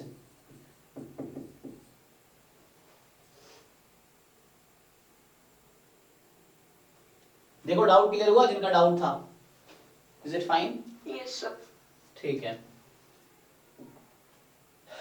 तो ये थोड़े ग्राफ ट्रांसफॉर्म करने में दिक्कत आती है कि कैसे, तो ये xy में सपोर्ट था और ये uv में सपोर्ट है, कैसे ट्रांसफॉर्म होता है, तो सिंपली आपको xy की वैल्यू निकाली आपने, ये x की वैल्यू है, ये y की वैल्यू है, मुझे क्वेश्चन में दे रखा था x 0 से 2 में है, तो x की जगह आप u माइनस v रख दो, y की वैल्यू v है, तो y मोर देन 0 बन गया v मोर देन 0, मतलब ये चीज बनी u minus v more than 0 less than 2, और ये वाली चीज बनी v मोर देन 0।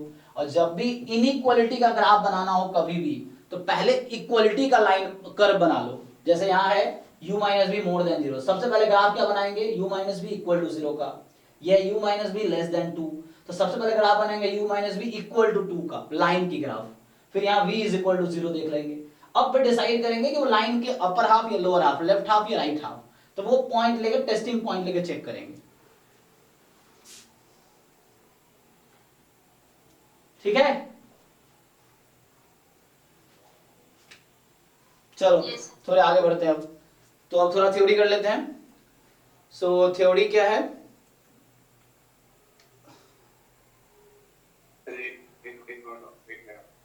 हाँ वो आपने भेजा 23 नंबर क्वेश्चन, वो Yes, sir.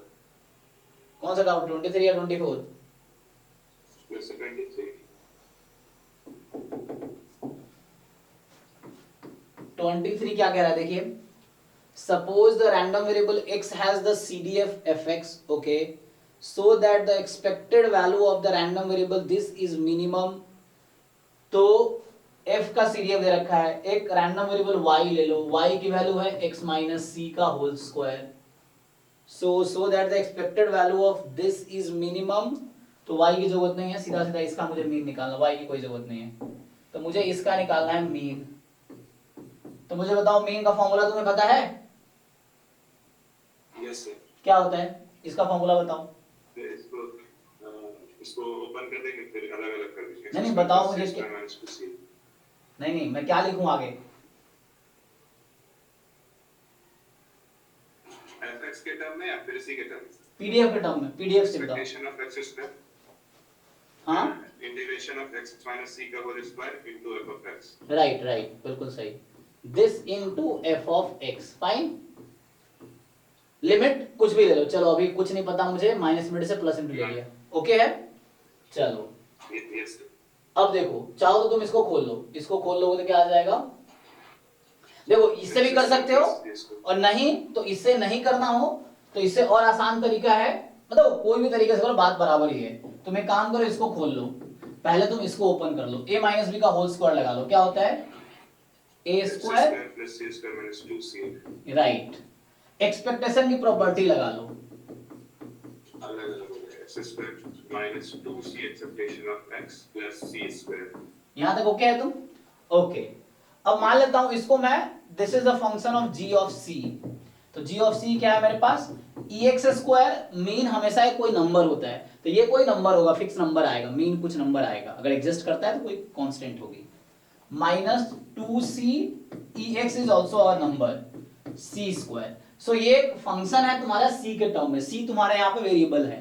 अब तुमने कैलकुलस क्लास 12 में पढ़ी है, Yes, sir. तो मुझे इसको क्या करना है, मिनिमाइज। Now, x के रिस्पेक्ट एक्सपेक्टेशन ऑफ x के रिस्पेक्ट में सोचे तो डिफरेंशिएट होगा। नहीं फंक्शन, तुम्हें क्वेश्चन में क्या बोला, क्या प्रूफ करना है वो, c का वैल्यू निकालना है, वो एक्सपेक्टेशन ऑफ x है। हाँ, तो जब c मुझे चाहिए तो मैं x के बारे में क्यों सोचूंगा, तो c के बारे में सोचूंगा ना।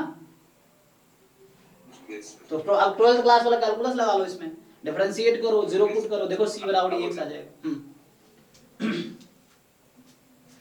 ये भी है, तुमने जो पूछा है तो ये एक थ्योरम है, ये बड़ा अच्छा रिजल्ट है ये।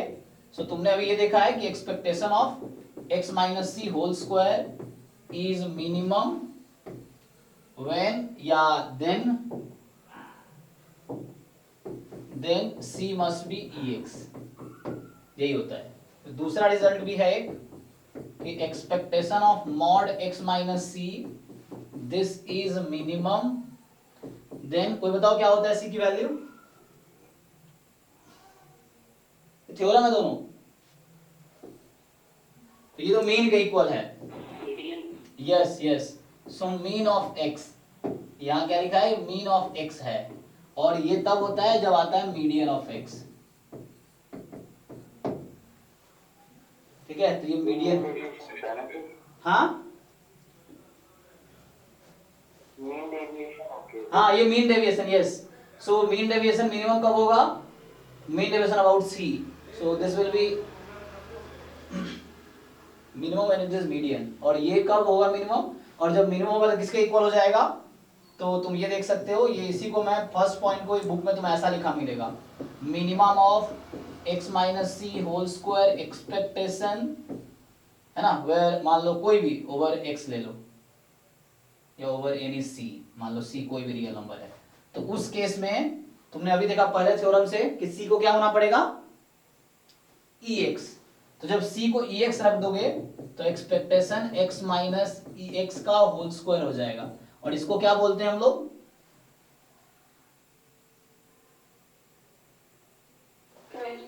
Yes this is variance of x, तो इसकी मिनिमम वैल्यू वेरिएंस के इक्वल आएगी। सिमिलरली चौथा पॉइंट है the minimum of expectation of mod x minus c where c belongs to any real number, so this will be expectation of mod x minus capital M, जहां M median है, जो मैंने लिखा है यहाँ पे, मान लो M बोल देता हूँ उसका नाम में मीडियन। तो इसका क्या उसका कुछ स्टैंडर्ड नाम क्या है इसका, expected value of mean deviation about median.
हाँ जी, तो उसका नाम है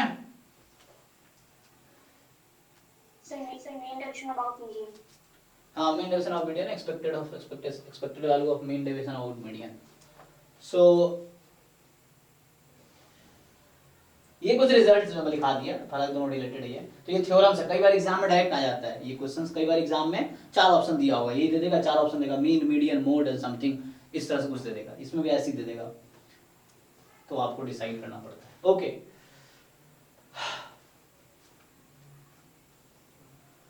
तो ये सब कॉन्टिन्यूअस रैंडम वेरिएबल के लिखा है मैंने, ठीक है।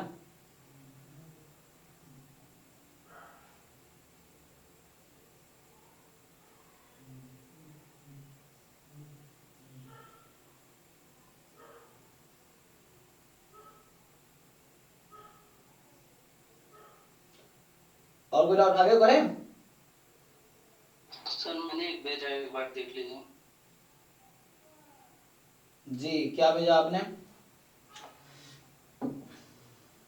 Independent trial consists of rolling a fair die are performed. Independent trials consisting a rolling of fair die are performed. तो कह रहा था probability that 2 appears before 3 और 5, ये क्लास 12 का क्वेश्चन है भाई, तो क्लास 12 का एनसीईआरटी करो, उसमें मिल जाएगा ये। सो एक का भी है जैम का हाँ, जैम में भी आए इस तरह क्वेश्चन, राइट, आपने सही कहा है, मतलब 11 में भी इस तरह कॉन्सेप्ट क्वेश्चंस हैं और जैम में भी आए हैं, यस। तो आपने कहा फेयर डाइज रोल, प्रोबेबिलिटी है 2 अपीयर्स बिफोर 3 और 5, यही ना, 2 अपीयर्स बिफोर 3 और 5। अलग बेसिक प्रोबेबिलिटी मैं कराने वाला हूँ, स्टार्ट में डायनामिक वेरिएबल से ही किया था, 2 अपीयर्स बिफोर 3 और 5, 2 अपीयर्स बिफोर 3 और 5। ओके, सो सिंपल देखो, तुम्हें ये है कि 2 आना चाहिए 3 और 5 से पहले, तो बताओ सबसे आसान पॉसिबिलिटी क्या है,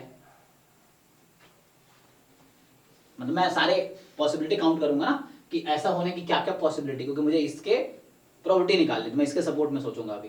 तो सबसे आसान पॉसिबिलिटी क्या है, तुमने डाइस को थ्रो किया और क्या होगा, 2 आ गया, सिंपल। तो पहली बार में ही 2 आ गया, तो इसकी प्रोबेबिलिटी कितनी होगी, 1/6। तो सबसे आसान प्रोबेबिलिटी पॉसिबिलिटी है कि पहली बार में ही 2 आ गया, आपने फर्स्ट थ्रो की और 2 ही आ गया। ओके, उसका नेक्स्ट पॉसिबिलिटी क्या हो सकता है इसके अलावा, इसके अलावा क्या पॉसिबिलिटी है? नेक्स्ट, ये फर्स्ट ट्रायल की बात कर रहा हूँ, फर्स्ट ट्रायल की बात कर रहा हूँ, जो फर्स्ट ट्रायल हुआ, ठीक है ना, फर्स्ट ट्रायल में। अब मैं नेक्स्ट ट्रायल की बात करूंगा, तो फर्स्ट और सेकेंड, मतलब first possibility is this, first possibility ये है। सेकेंड पॉसिबिलिटी क्या हो सकती है? आइदर दिस विल हैपन और दिस विल। सेकेंड पॉसिबिलिटी बताओ, मतलब अगला पॉसिबिलिटी क्या है? उसके बाद 2 आ 1 क्यों आएगा? अब सोचो, अगर यहाँ पे 3 या 5 में से कोई एक आ गया तो क्या वो फेवरेबल आउटकम होगा इसका? नहीं। तो 3 5 को छोड़ के अगर कुछ और आ जाए, 2 भी नहीं आया, 2 तो ऊपर ले चुके हैं हम, तो मैं अगला पॉसिबिलिटी काउंट, मैं ऑल पॉसिबिलिटी काउंट करूंगा ना, तो यहाँ पे 3 5 तो आना नहीं चाहिए, क्योंकि मुझे प्रोबेबिलिटी निकालनी है 2 अपीयर बिफोर 3 5। तो मैं सोचूंगा वो क्या सिचुएशंस है जहां पे 3 5 से पहले 2 आ रहा है। तो एक था कि 2 ही आ जाए पहले, तो हो गया गेम ओवर। दूसरी सिचुएशन है कि यहाँ पे 1 आ जाए, 4 आ जाए या 6 आ जाए, वी हैव नो प्रॉब्लम, ठीक है ना? ओके है? पहले टॉस में 1 4 6 में से कोई भी एक आ जाए, कोई प्रॉब्लम नहीं है। क्यों प्रॉब्लम नहीं है? क्योंकि मुझे प्रॉब्लम कब होगी? जब 3 5 2 से पहले आ जाएगा, तब प्रॉब्लम है मुझे, otherwise we don't have problem. Because हमें क्या सोचना है कि 2 अपीयर्स बिफोर 3 और 5, तो हमें यही ध्यान रखना है कि 2 पहले आना चाहिए 3 5 से, उससे पहले 1 4 6 आ गया, कोई प्रॉब्लम नहीं है। ओके, तो अब बताओ, अगले एक पहला टॉस किया डाई को, 1 4 6 में से कोई एक आ गया, सेकंड डाई, सेकंड पॉसिबिलिटी क्या है? मैं इसका सपोर्ट में सोच रहा हूं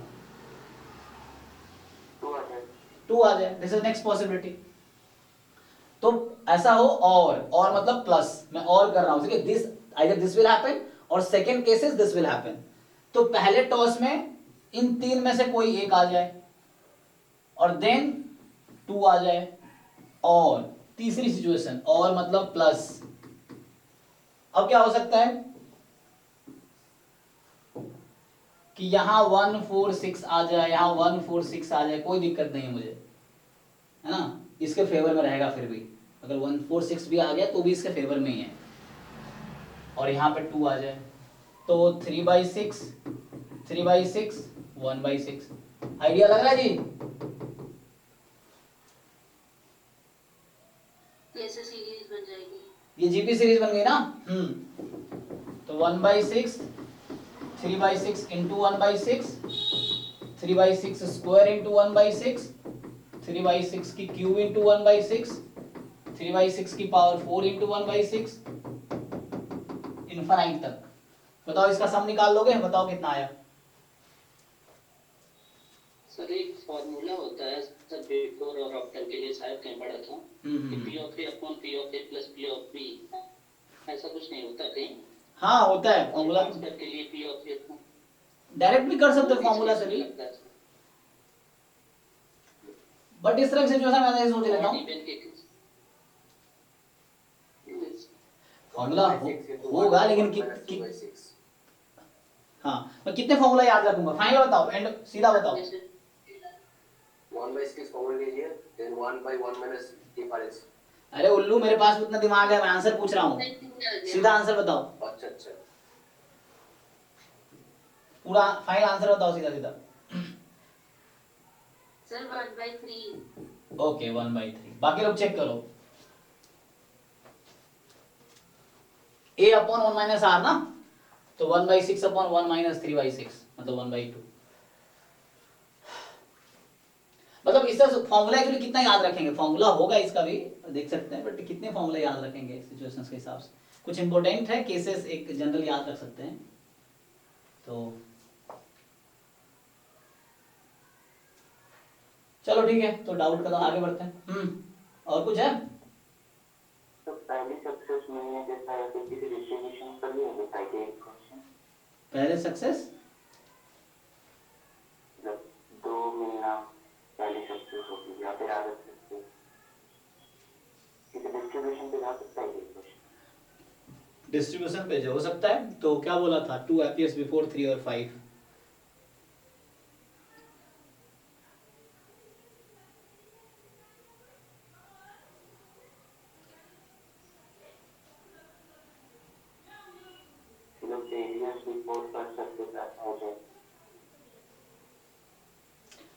फेलियर बिफोर फर्स्ट कर सकते हैं उस तरह से भी, वो भी हो जाएगा, ज्योमेट्री टाइप का बन जाएगा ये तो है ना। सक्सेस है 2 बिफोर दिस।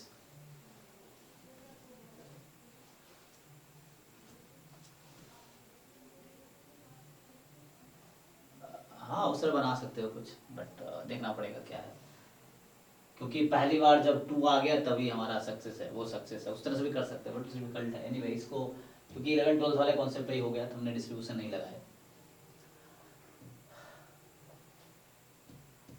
चलो अभी आगे बढ़ते हैं। तो लास्ट क्लास हमने ये किया था weak law of large number, तो उससे पहले कन्वर्जेंस इन प्रोबेबिलिटी। हाँ इसमें बचा है सेंट्रल लिमिट थ्योरम है, यही ना, डाउट बचा है। हाँ सर एक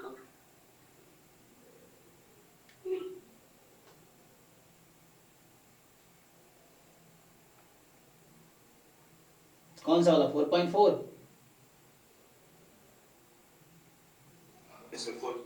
नहीं probability of summation xi equal to 6 वाला। अरे भैया तो डाउट ही चलता रहेगा फिर तो।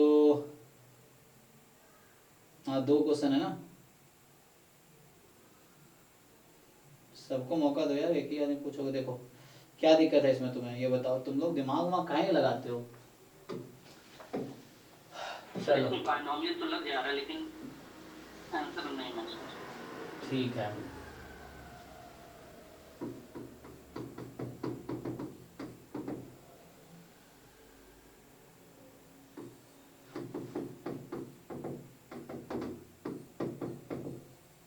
यही दे रखा है कि हाफ होगा 1 या -1 पे और बाकी 0 है।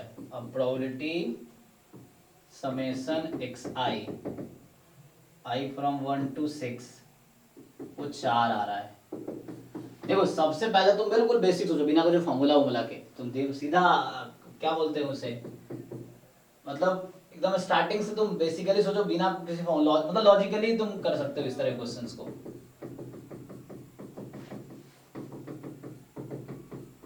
देखो ईच xi की वैल्यू या तो 1 होगी या -1 होगी, ये तो फिक्स कर रखा है ना। सपोर्ट में क्या है, सपोर्ट में सिर्फ 1 है या -1 है।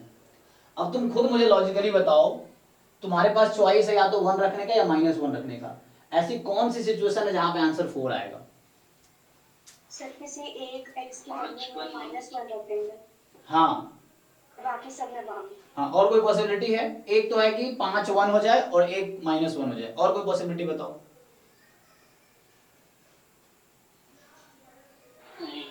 बस हो गया, सॉल्व हो गया क्वेश्चन। इसमें क्या ही लॉजिक है अब कि सिंपल मुझे ये सोचना था कि ईच xi या तो 1 हो या -1 होगा। अब मैं 4 कब बना सकता हूं इन 6 को ऐड करके? तो एक ही तरीका है कि मैं 5 को 1 रखूं और एक को -1 रखूं, और कोई दूसरा तरीका है ही नहीं।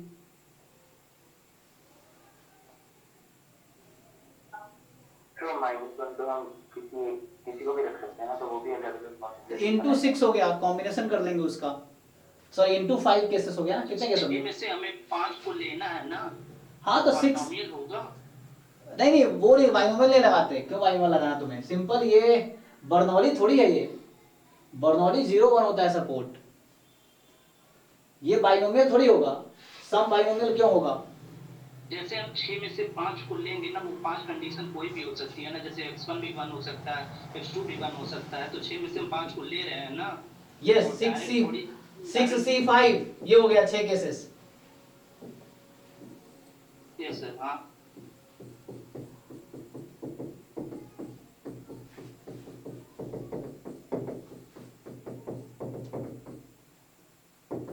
अरे -1 क्यों, +1 ना।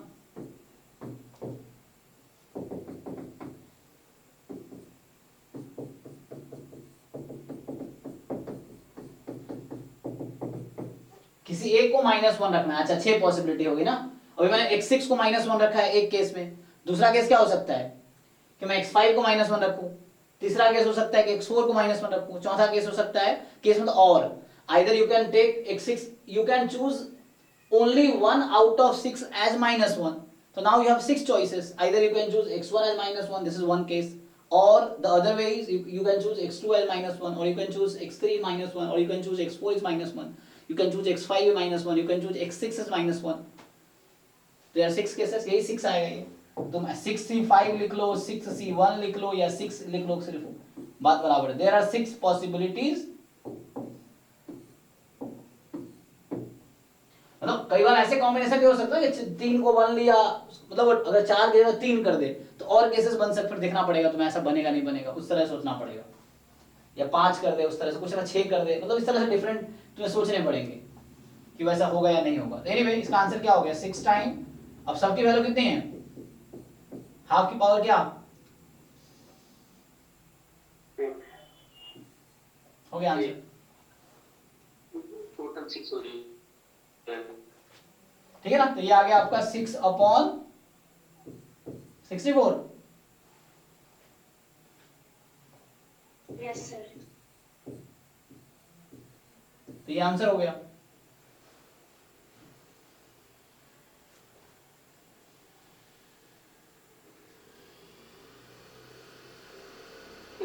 जैसे 6 में 5 को प्लस 1 लेना है और 1 को माइनस 1 लेना है, तो उसमें तो उस तरीके से जैसे 5 into 1/2 whole to the power 5 into 1/2 into 1/2। हाँ हाँ, लेकिन वो बाइनोमियल जैसा बन जा रहा था, इस वजह से एक एक्स्ट्रा सोच रहा था, उससे शायद गलत तो नहीं रहा। लेकिन देखो बाइनोमियल सम, बाइनोमियल कब होगा जब सपोर्ट 0 1 होता है, या सपोर्ट 1 minus 1 है, तो इसका सम करने पे बाइनोमियल नहीं बनेगा। बाइनोमियल कब बनेगा जब each random variable is Bernoulli, it can take value 0 और 1, तब वो सम बाइनोमियल होता। तुम्हारा आंसर है यहाँ -1 1 की जगह 0 1 होता, सीधा बाइनोमियल का फॉर्मूला लगाते हैं, वो था वो जब 0 1 होता तो।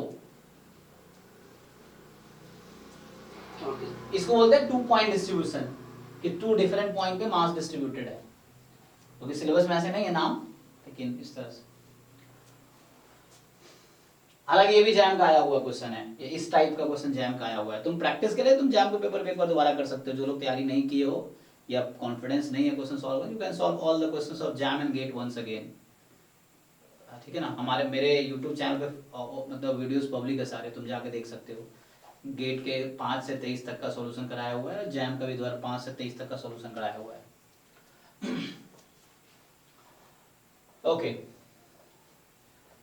सो आगे बढ़े या और एक और डाउट है? क्या है एक और doubt?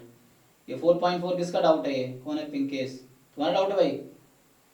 So a couple decided to have 3 children, okay, if none of the 3 is girl they will try again। क्या ट्राई करेंगे समझ नहीं आया। तो if they still don't get a girl they will try once more, okay, if the random variable x, क्या कहना चाह रहा है, if the random variable x denote the number of children the couple will have। अरे यार distribution निकालो इसका क्या होगा। 4.4। तो ये कहना चाह रहा है कि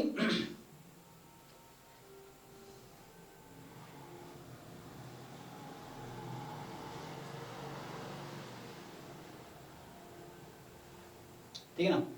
सो x दे रखा है तुम्हें, number of children the couple will have the following skin, okay.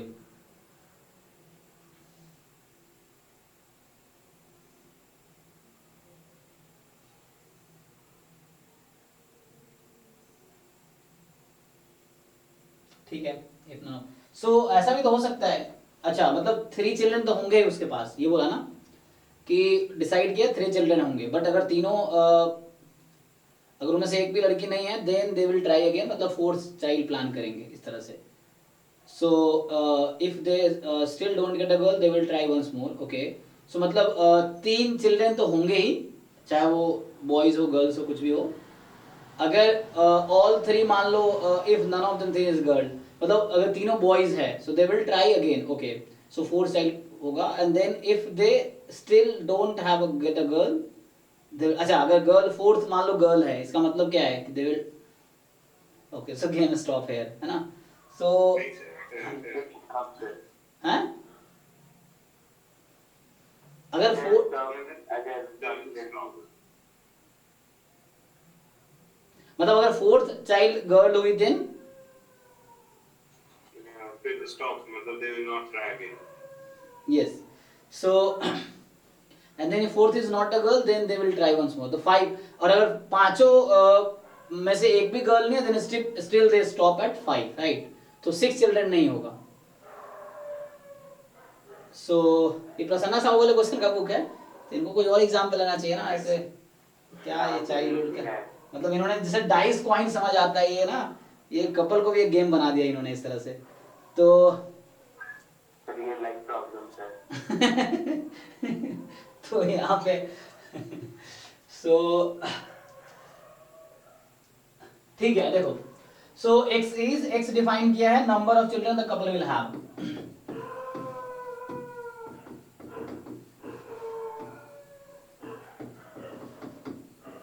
तो x तो मिनिमम 3 तो है ही है ना 3 के बाद अगर इनमें से एक भी गर्ल नहीं है देन इट मे बी 4 और इट मे बी 5 के बाद नहीं होगा ना सो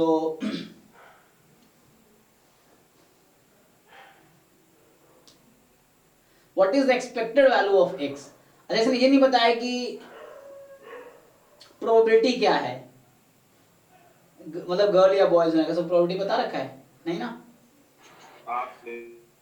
अच्छा मतलब कुछ नहीं है तो अनबायस्ड ले लेंगे लाइक इस तरह से मतलब हेड टेल टाइप का केस समझ लो ठीक है ना वो ऐसे है कि एक कॉइन को 3 बार टॉस किया ठीक है ना एक बार भी हेड नहीं आया तो हेड मतलब बॉय टेल मतलब गर्ल ऐसे समझ लो तो या उल्टा समझ लो दूसरा केसेस है तो हमें तो डेटा से मतलब है ना सिचुएशन समझने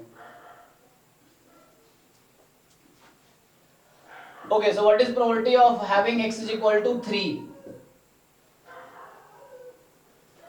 तुम्हें ये सोचना है कि ये 3 में क्या क्या पॉसिबिलिटी है बताओ उसके पास एग्जैक्टली 3 चिल्ड्रेन है सो 3 चिल्ड्रेन कब होगा मतलब 3 पे स्टॉप कब होगा गेम क्वेश्चन ये एटलीस्ट वन गर्ल है ना तो सिचुएशंस बनाओ कितने सिचुएशन हो सकते हैं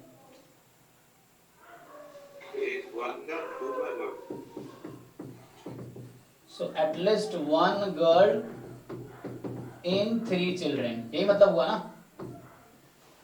तभी गेम 3 स्टॉप रहेगा तो 1 माइनस कर दे तो इसका कॉम्प्लीमेंट क्या बोले कॉम्प्लीमेंट क्या होगा नो गर्ल ठीक है नो गर्ल इन 3 चिल्ड्रेन ये है अब बताओ there is no girl in the 3 children है ना तो उसकी क्या प्रोबेबिलिटी है तो हाफ हाफ हाफ तो ये हो गया 7/8 तुम्हारा ओके अब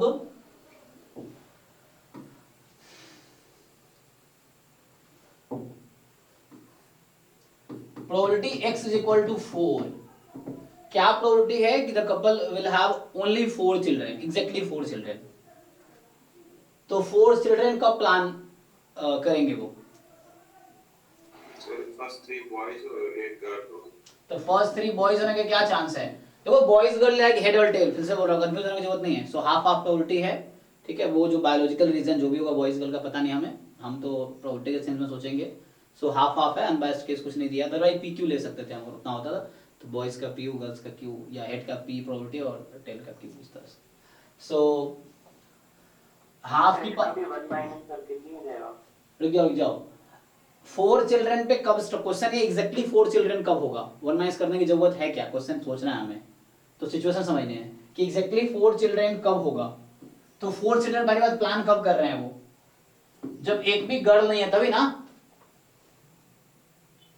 हाँ सो फर्स्ट 3 बॉयज है मैं ऐसे लिखता हूँ बॉयज बॉयज बॉयज हाँ और एग्जैक्टली 4 चिल्ड्रन में कब स्टॉप होगा हाँ है ना गर्ल भी फिक्स कर दिया गर्ल ही होने चाहिए अगर गर्ल नहीं हुआ तो फिर then will plan 5th children so ठीक है ना सो 4 पे स्टॉप होने का यही तरीका है कि फोर्थ गर्ल हो जाए।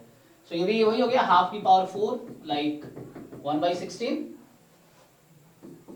चेक करो एक बारी, x इज इक्वल टू 5।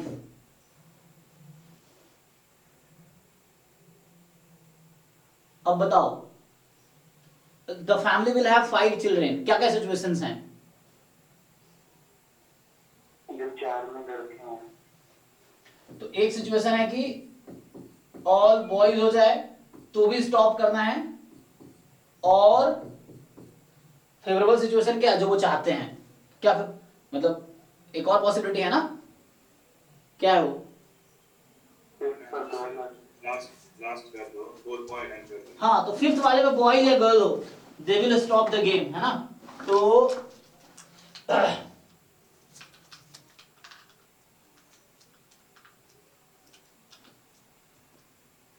एक मिनट चार्ज पर लगा दो इसको।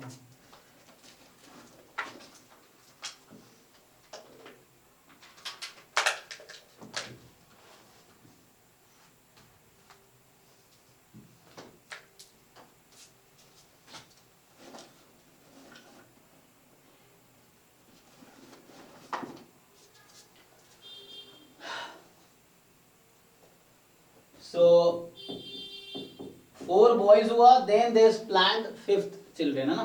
So 5th में भी बॉय और गर्ल। यहां चारों बॉय नहीं हो सकता था, वरना वो they will not stop at 4, तो x बराबर 4 नहीं होगा, देन वो 5 हो जाएगा। तो ये है। अब बताओ, पांचों बॉयज होने की क्या प्रोबेबिलिटी है? हाफ की पावर 5। हाँ, ये हाफ इक्वल प्रोबेबिलिटी तो है, तो हाफ की पावर 5 ही रह जाएगी, हाफ हाफ हाफ हाफ, है ना, इस तरह से। सो ये टोटल मिलके ये भी 1/16 ही आ जाएगा एट द एंड। चेक करो। हाँ सर। तो हो गया, और इन सबको ऐड करो 1 आएगा। तो अगर आंसर करेक्ट है तो तुम चेक करोगे तीनों का सम 1 आना चाहिए, ठीक। हाँ, तो हो गया, आंसर यही है x। So 7/8 when x is 3, 1/16 when x is 4, 1/64 और 5, ऐसा लिख लो, एंड 0 अदरवाइज, 0 अदरवाइज, ठीक है ना। तो इस तरीके से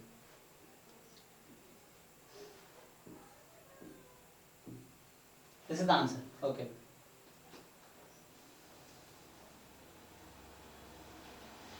लॉजिकली सोचना है तुम्हें। देखो दिक्कत क्या होती है, तुम कोई एग्जांपल करो, तुम सॉल्यूशन देख लेते हो, फिर तुम उस सॉल्यूशन को समझने में टाइम वेस्ट करते हो। तुम अपने तरीके से सोचो ना, जैसे मैंने अपने तरीके से ट्राई, जैसे मुझे समझ आया ट्राई करते गए, हो गया सॉल्व। तो अपने तरीके से तुम ट्राई करो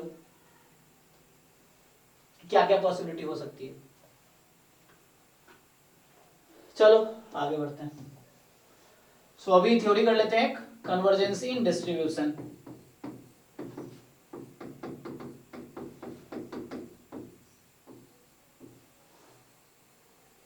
क्योंकि इस पे बेस्ड है सेंट्रल लिमिट थ्योरम, ठीक है ना।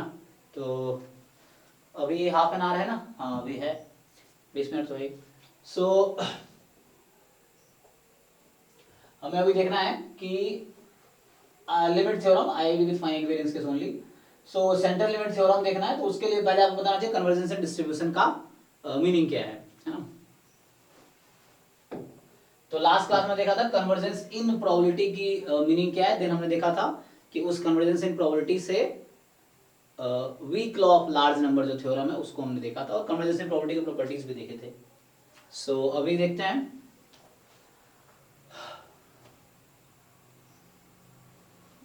तो क्या होगा डेफिनेशन इसका, कि अ सीक्वेंस ऑफ रैंडम वेरिएबल, यहां आईडी की कोई जरूरत नहीं है डेफिनेशन में। अ sequence of random variable x1 x2 x3 dot dot dot converges in distribution to another random variable, या to कोई भी एक रैंडम वेरिएबल है, to a random variable x if, क्या मतलब है बताओ, इसका क्या मतलब है?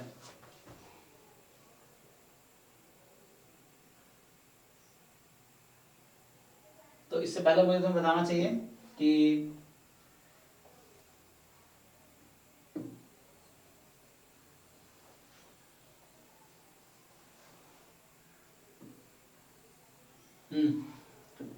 तो मान लो ऐसा है कि let x1 x2 x3 x4 dot dot dot have CDF f1 f2 f3 dot dot dot and random variable x have या has CDF f या fx ले लो चाहो तो, then तब ये डेफिनेशन है।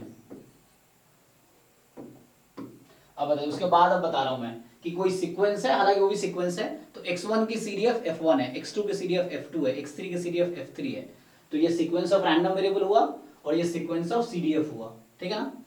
तो अब x कोई अलग रैंडम वेरिएबल जिसका CDF fx है, fx अलग है और f1 f2 f3 ये अलग है।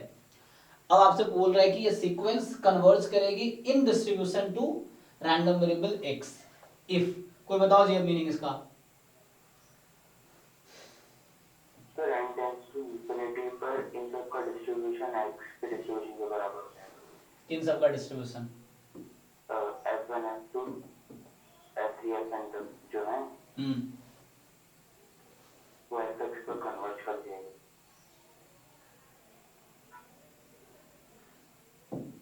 Okay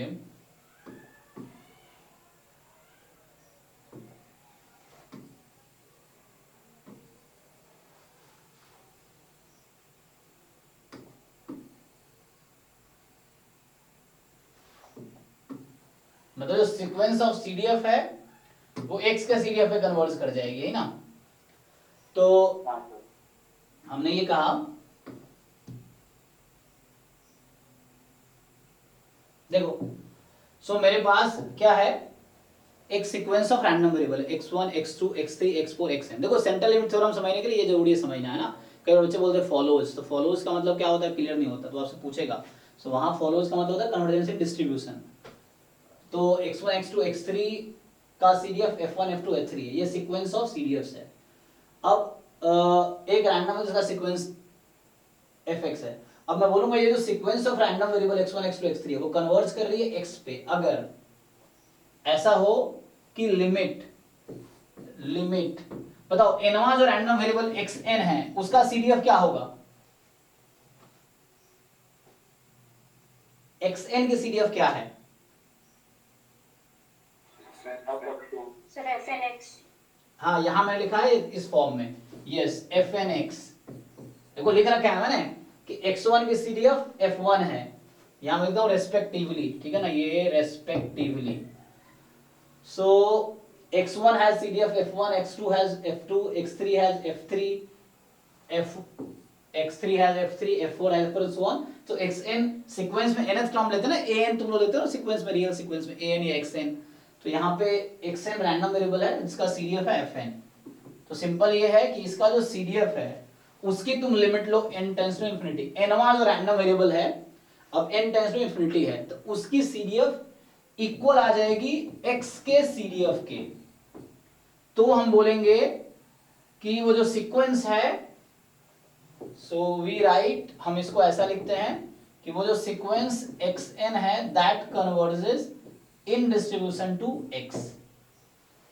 sequence xn converges in distribution to x, ये मतलब है कि जो सीक्वेंस xn है वो कन्वर्ज कर रही है डिस्ट्रीब्यूशन टू x पे। ओके तो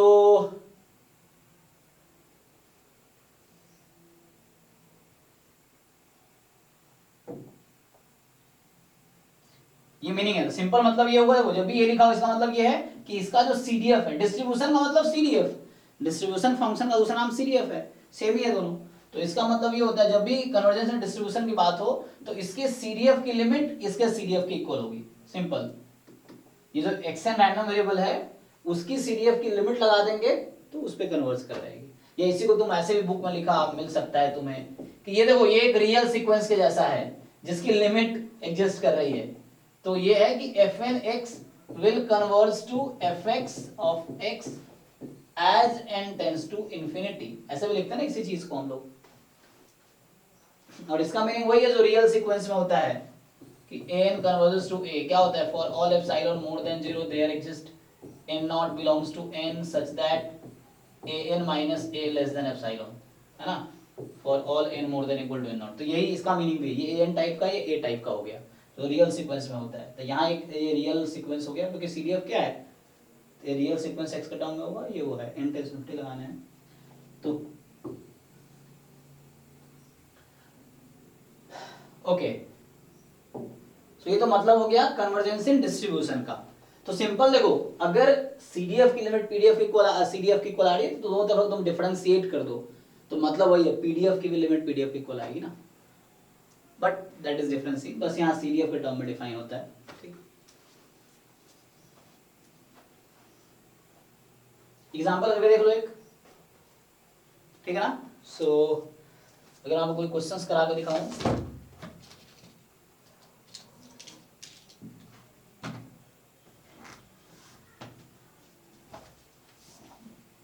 एक बार नोट कर लो और समझ लो, मेन समझना है, अगर कोई डाउट हो रहा है तो पूछो।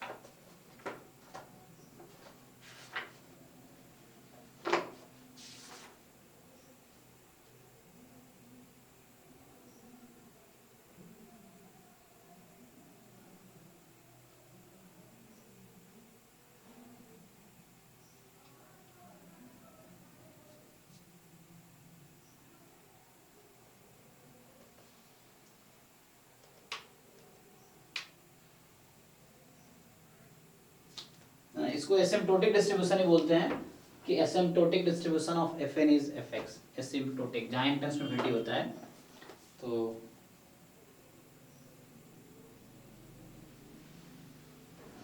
या लिमिटिंग डिस्ट्रीब्यूशन, तो कई जगह वर्ड यूज होते हैं लिमिटिंग डिस्ट्रीब्यूशन या एसिम्प्टोटिक डिस्ट्रीब्यूशन, ये कह रहा है इसी मतलब सेम ही है। तो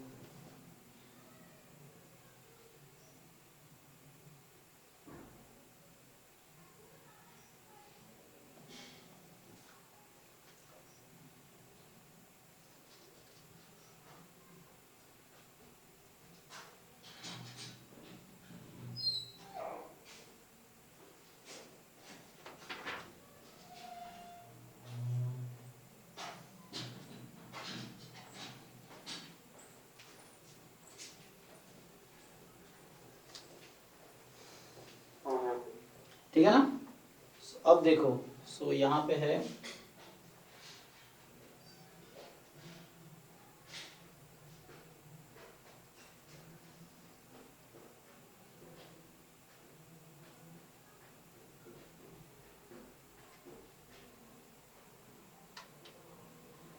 आपके पास कौन सी बुक है? बुक तो बहुत सारी पढ़ी, अभी मैं देख रहा हूँ हॉग, क्या है, हॉग मैकिन एंड क्रेग वाली, तो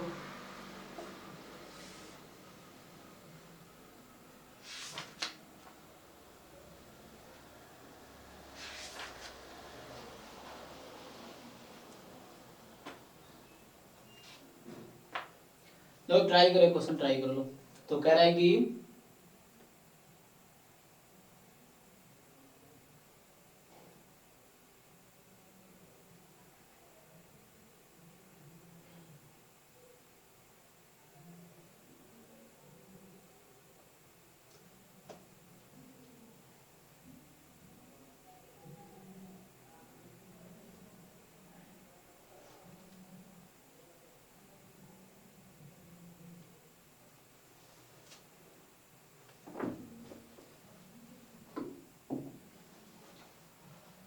सो क्वेश्चन 1 में मान लो ऐसा है कि लेट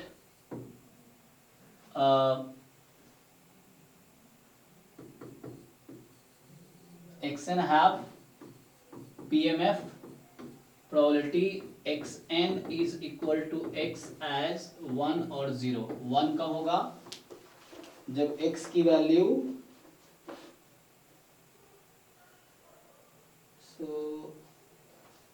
ठीक है ना, xn कोई एक रैंडम वेरिएबल है,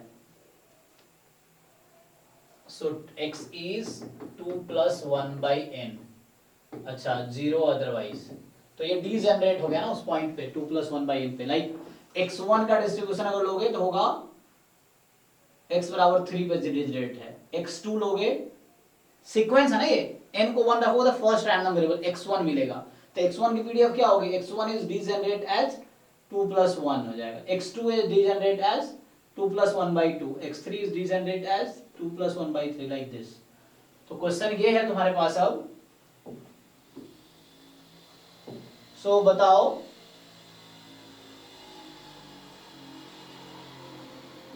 if xn converges in distribution to x, तो क्वेश्चन है फाइंड डिस्ट्रीब्यूशन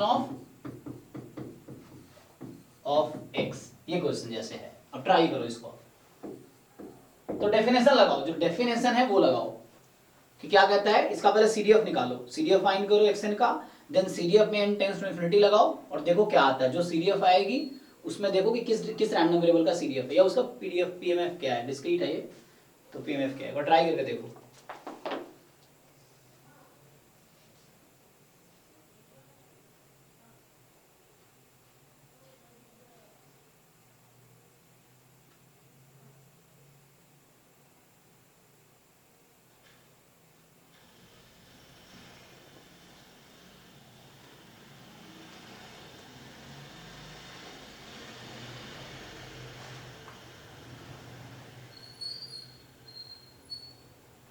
अच्छा यहाँ मुझे और भी लिखना पड़ेगा, यहाँ मुझे x के बारे में नहीं बताया, x क्या है, सो ये होगा, ये जो स्मॉल x है वो क्या है, for all the points where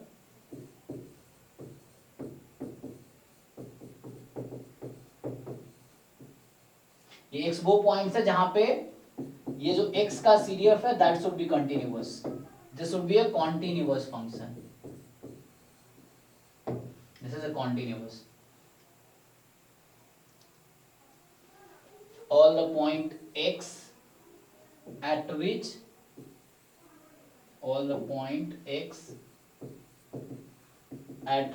this CDF is continuous function, तो ये जो लिमिटिंग डिस्ट्रीब्यूशन है this should B continuous function.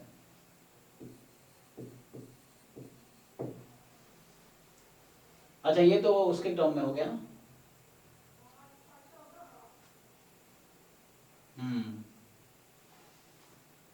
at all the point where this is continuous,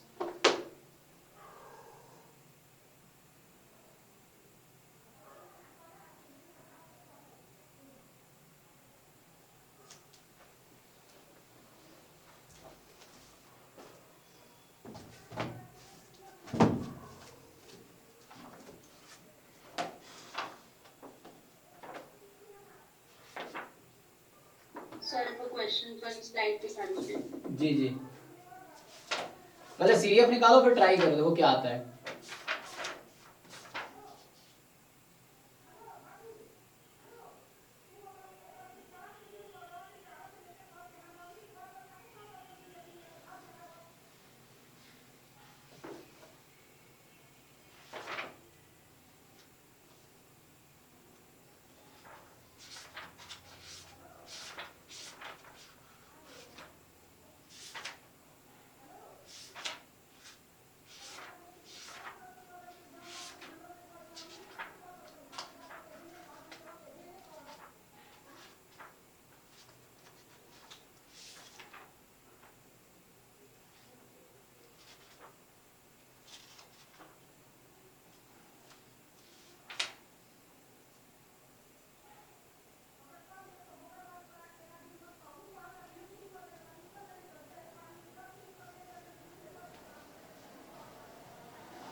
इसका आंसर ये आएगा क्या, x लेस देन 2 पर 0 और x मोर देन 2 पर 1?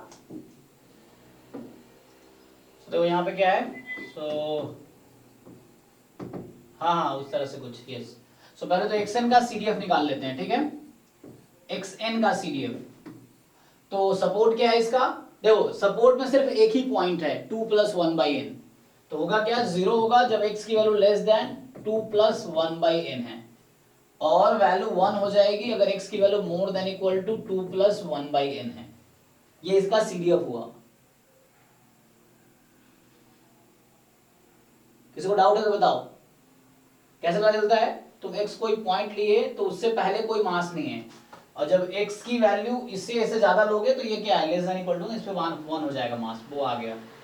अब इसमें तुम limit n tends to infinity लगा दो, सो n जहां जहां दिख रहा है उसको इन्फिनिटी रख दो, क्या मिलेगा, x less than 2, this is x more than equal to 2। So ये जो आया एक्चुअली ये है CDF ऑफ x, क्योंकि तुम्हें बता रखा है कि xn converges in distribution to x। तो बताओ x का डिस्ट्रीब्यूशन क्या होगा, what can you say about x?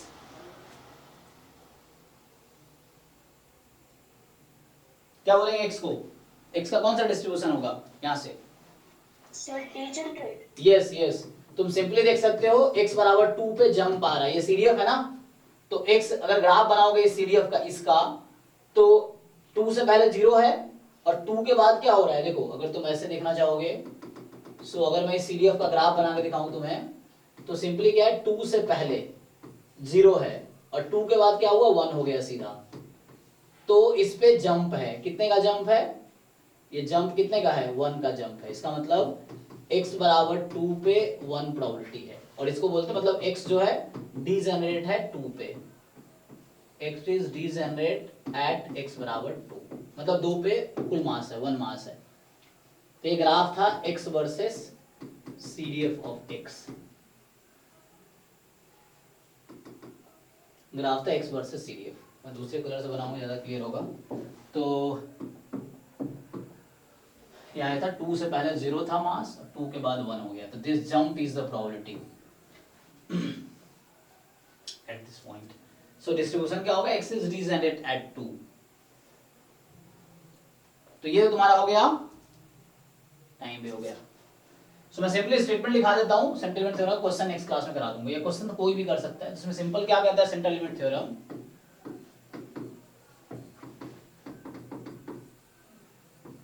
देखो लास्ट टाइम पहले मैं पूछ रहा था, बहुत लोगों को स्टेटमेंट भी पता नहीं था।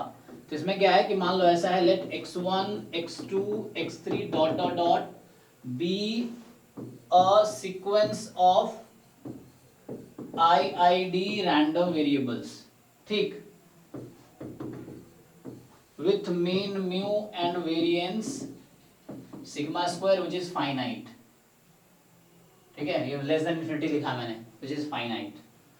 then ये बताता है कि x बार माइनस म्यू, और x बार का जो तुम्हारा, अगर x बार का मीन निकालोगे तो ये आएगा। पहला पॉइंट बता दूं मैं, this converges in distribution to a normal random variable, simple है ना, या कुछ बुक में ऐसा लिखा रहेगा, this converges to a random variable z where z is nothing but z has distribution normal 0 1, चाहे वो x कोई भी डिस्ट्रीब्यूशन है, फिक्स नहीं किया, इसने कहा सीक्वेंस IID है, कोई भी डिस्ट्रीब्यूशन हो, ये क्वांटिटी हमेशा इसका CDF जो होगा स्टैंडर्ड नॉर्मल के CDF के इक्वल होगा।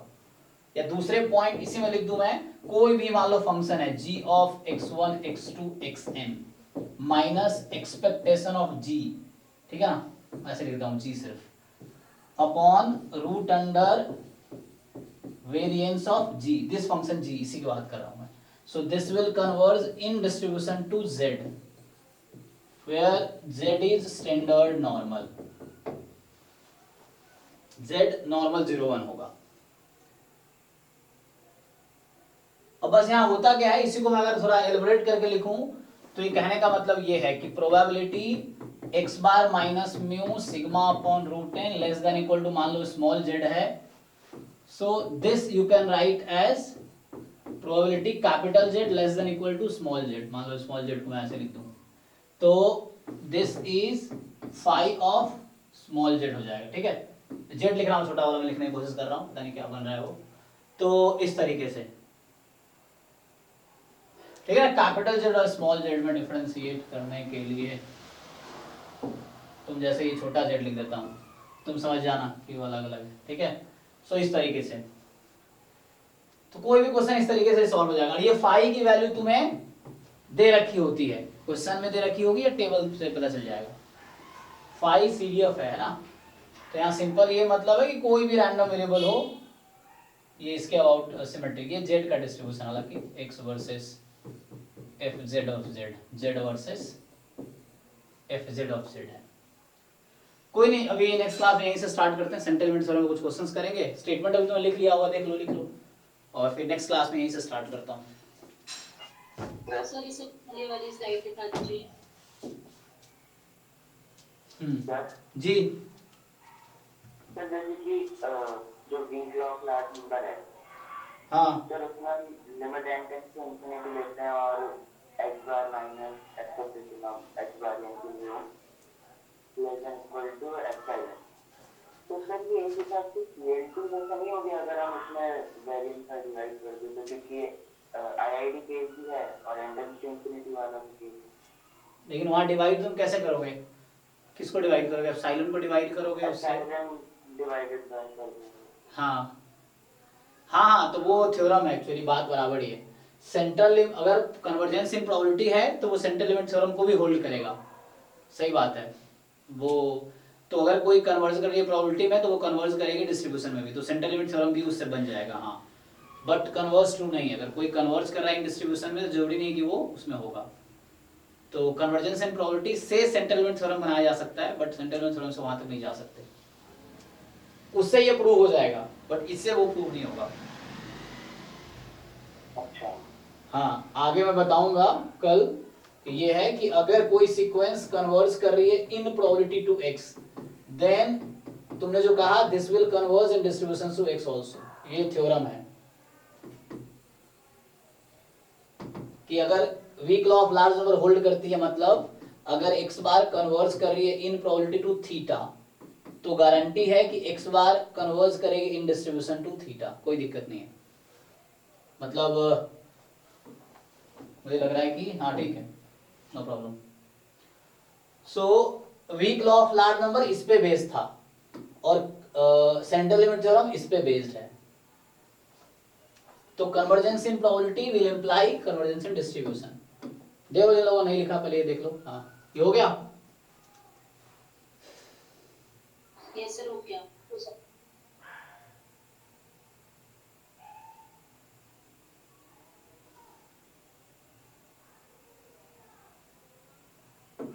नेक्स्ट देख लो अगर डाउट है तो।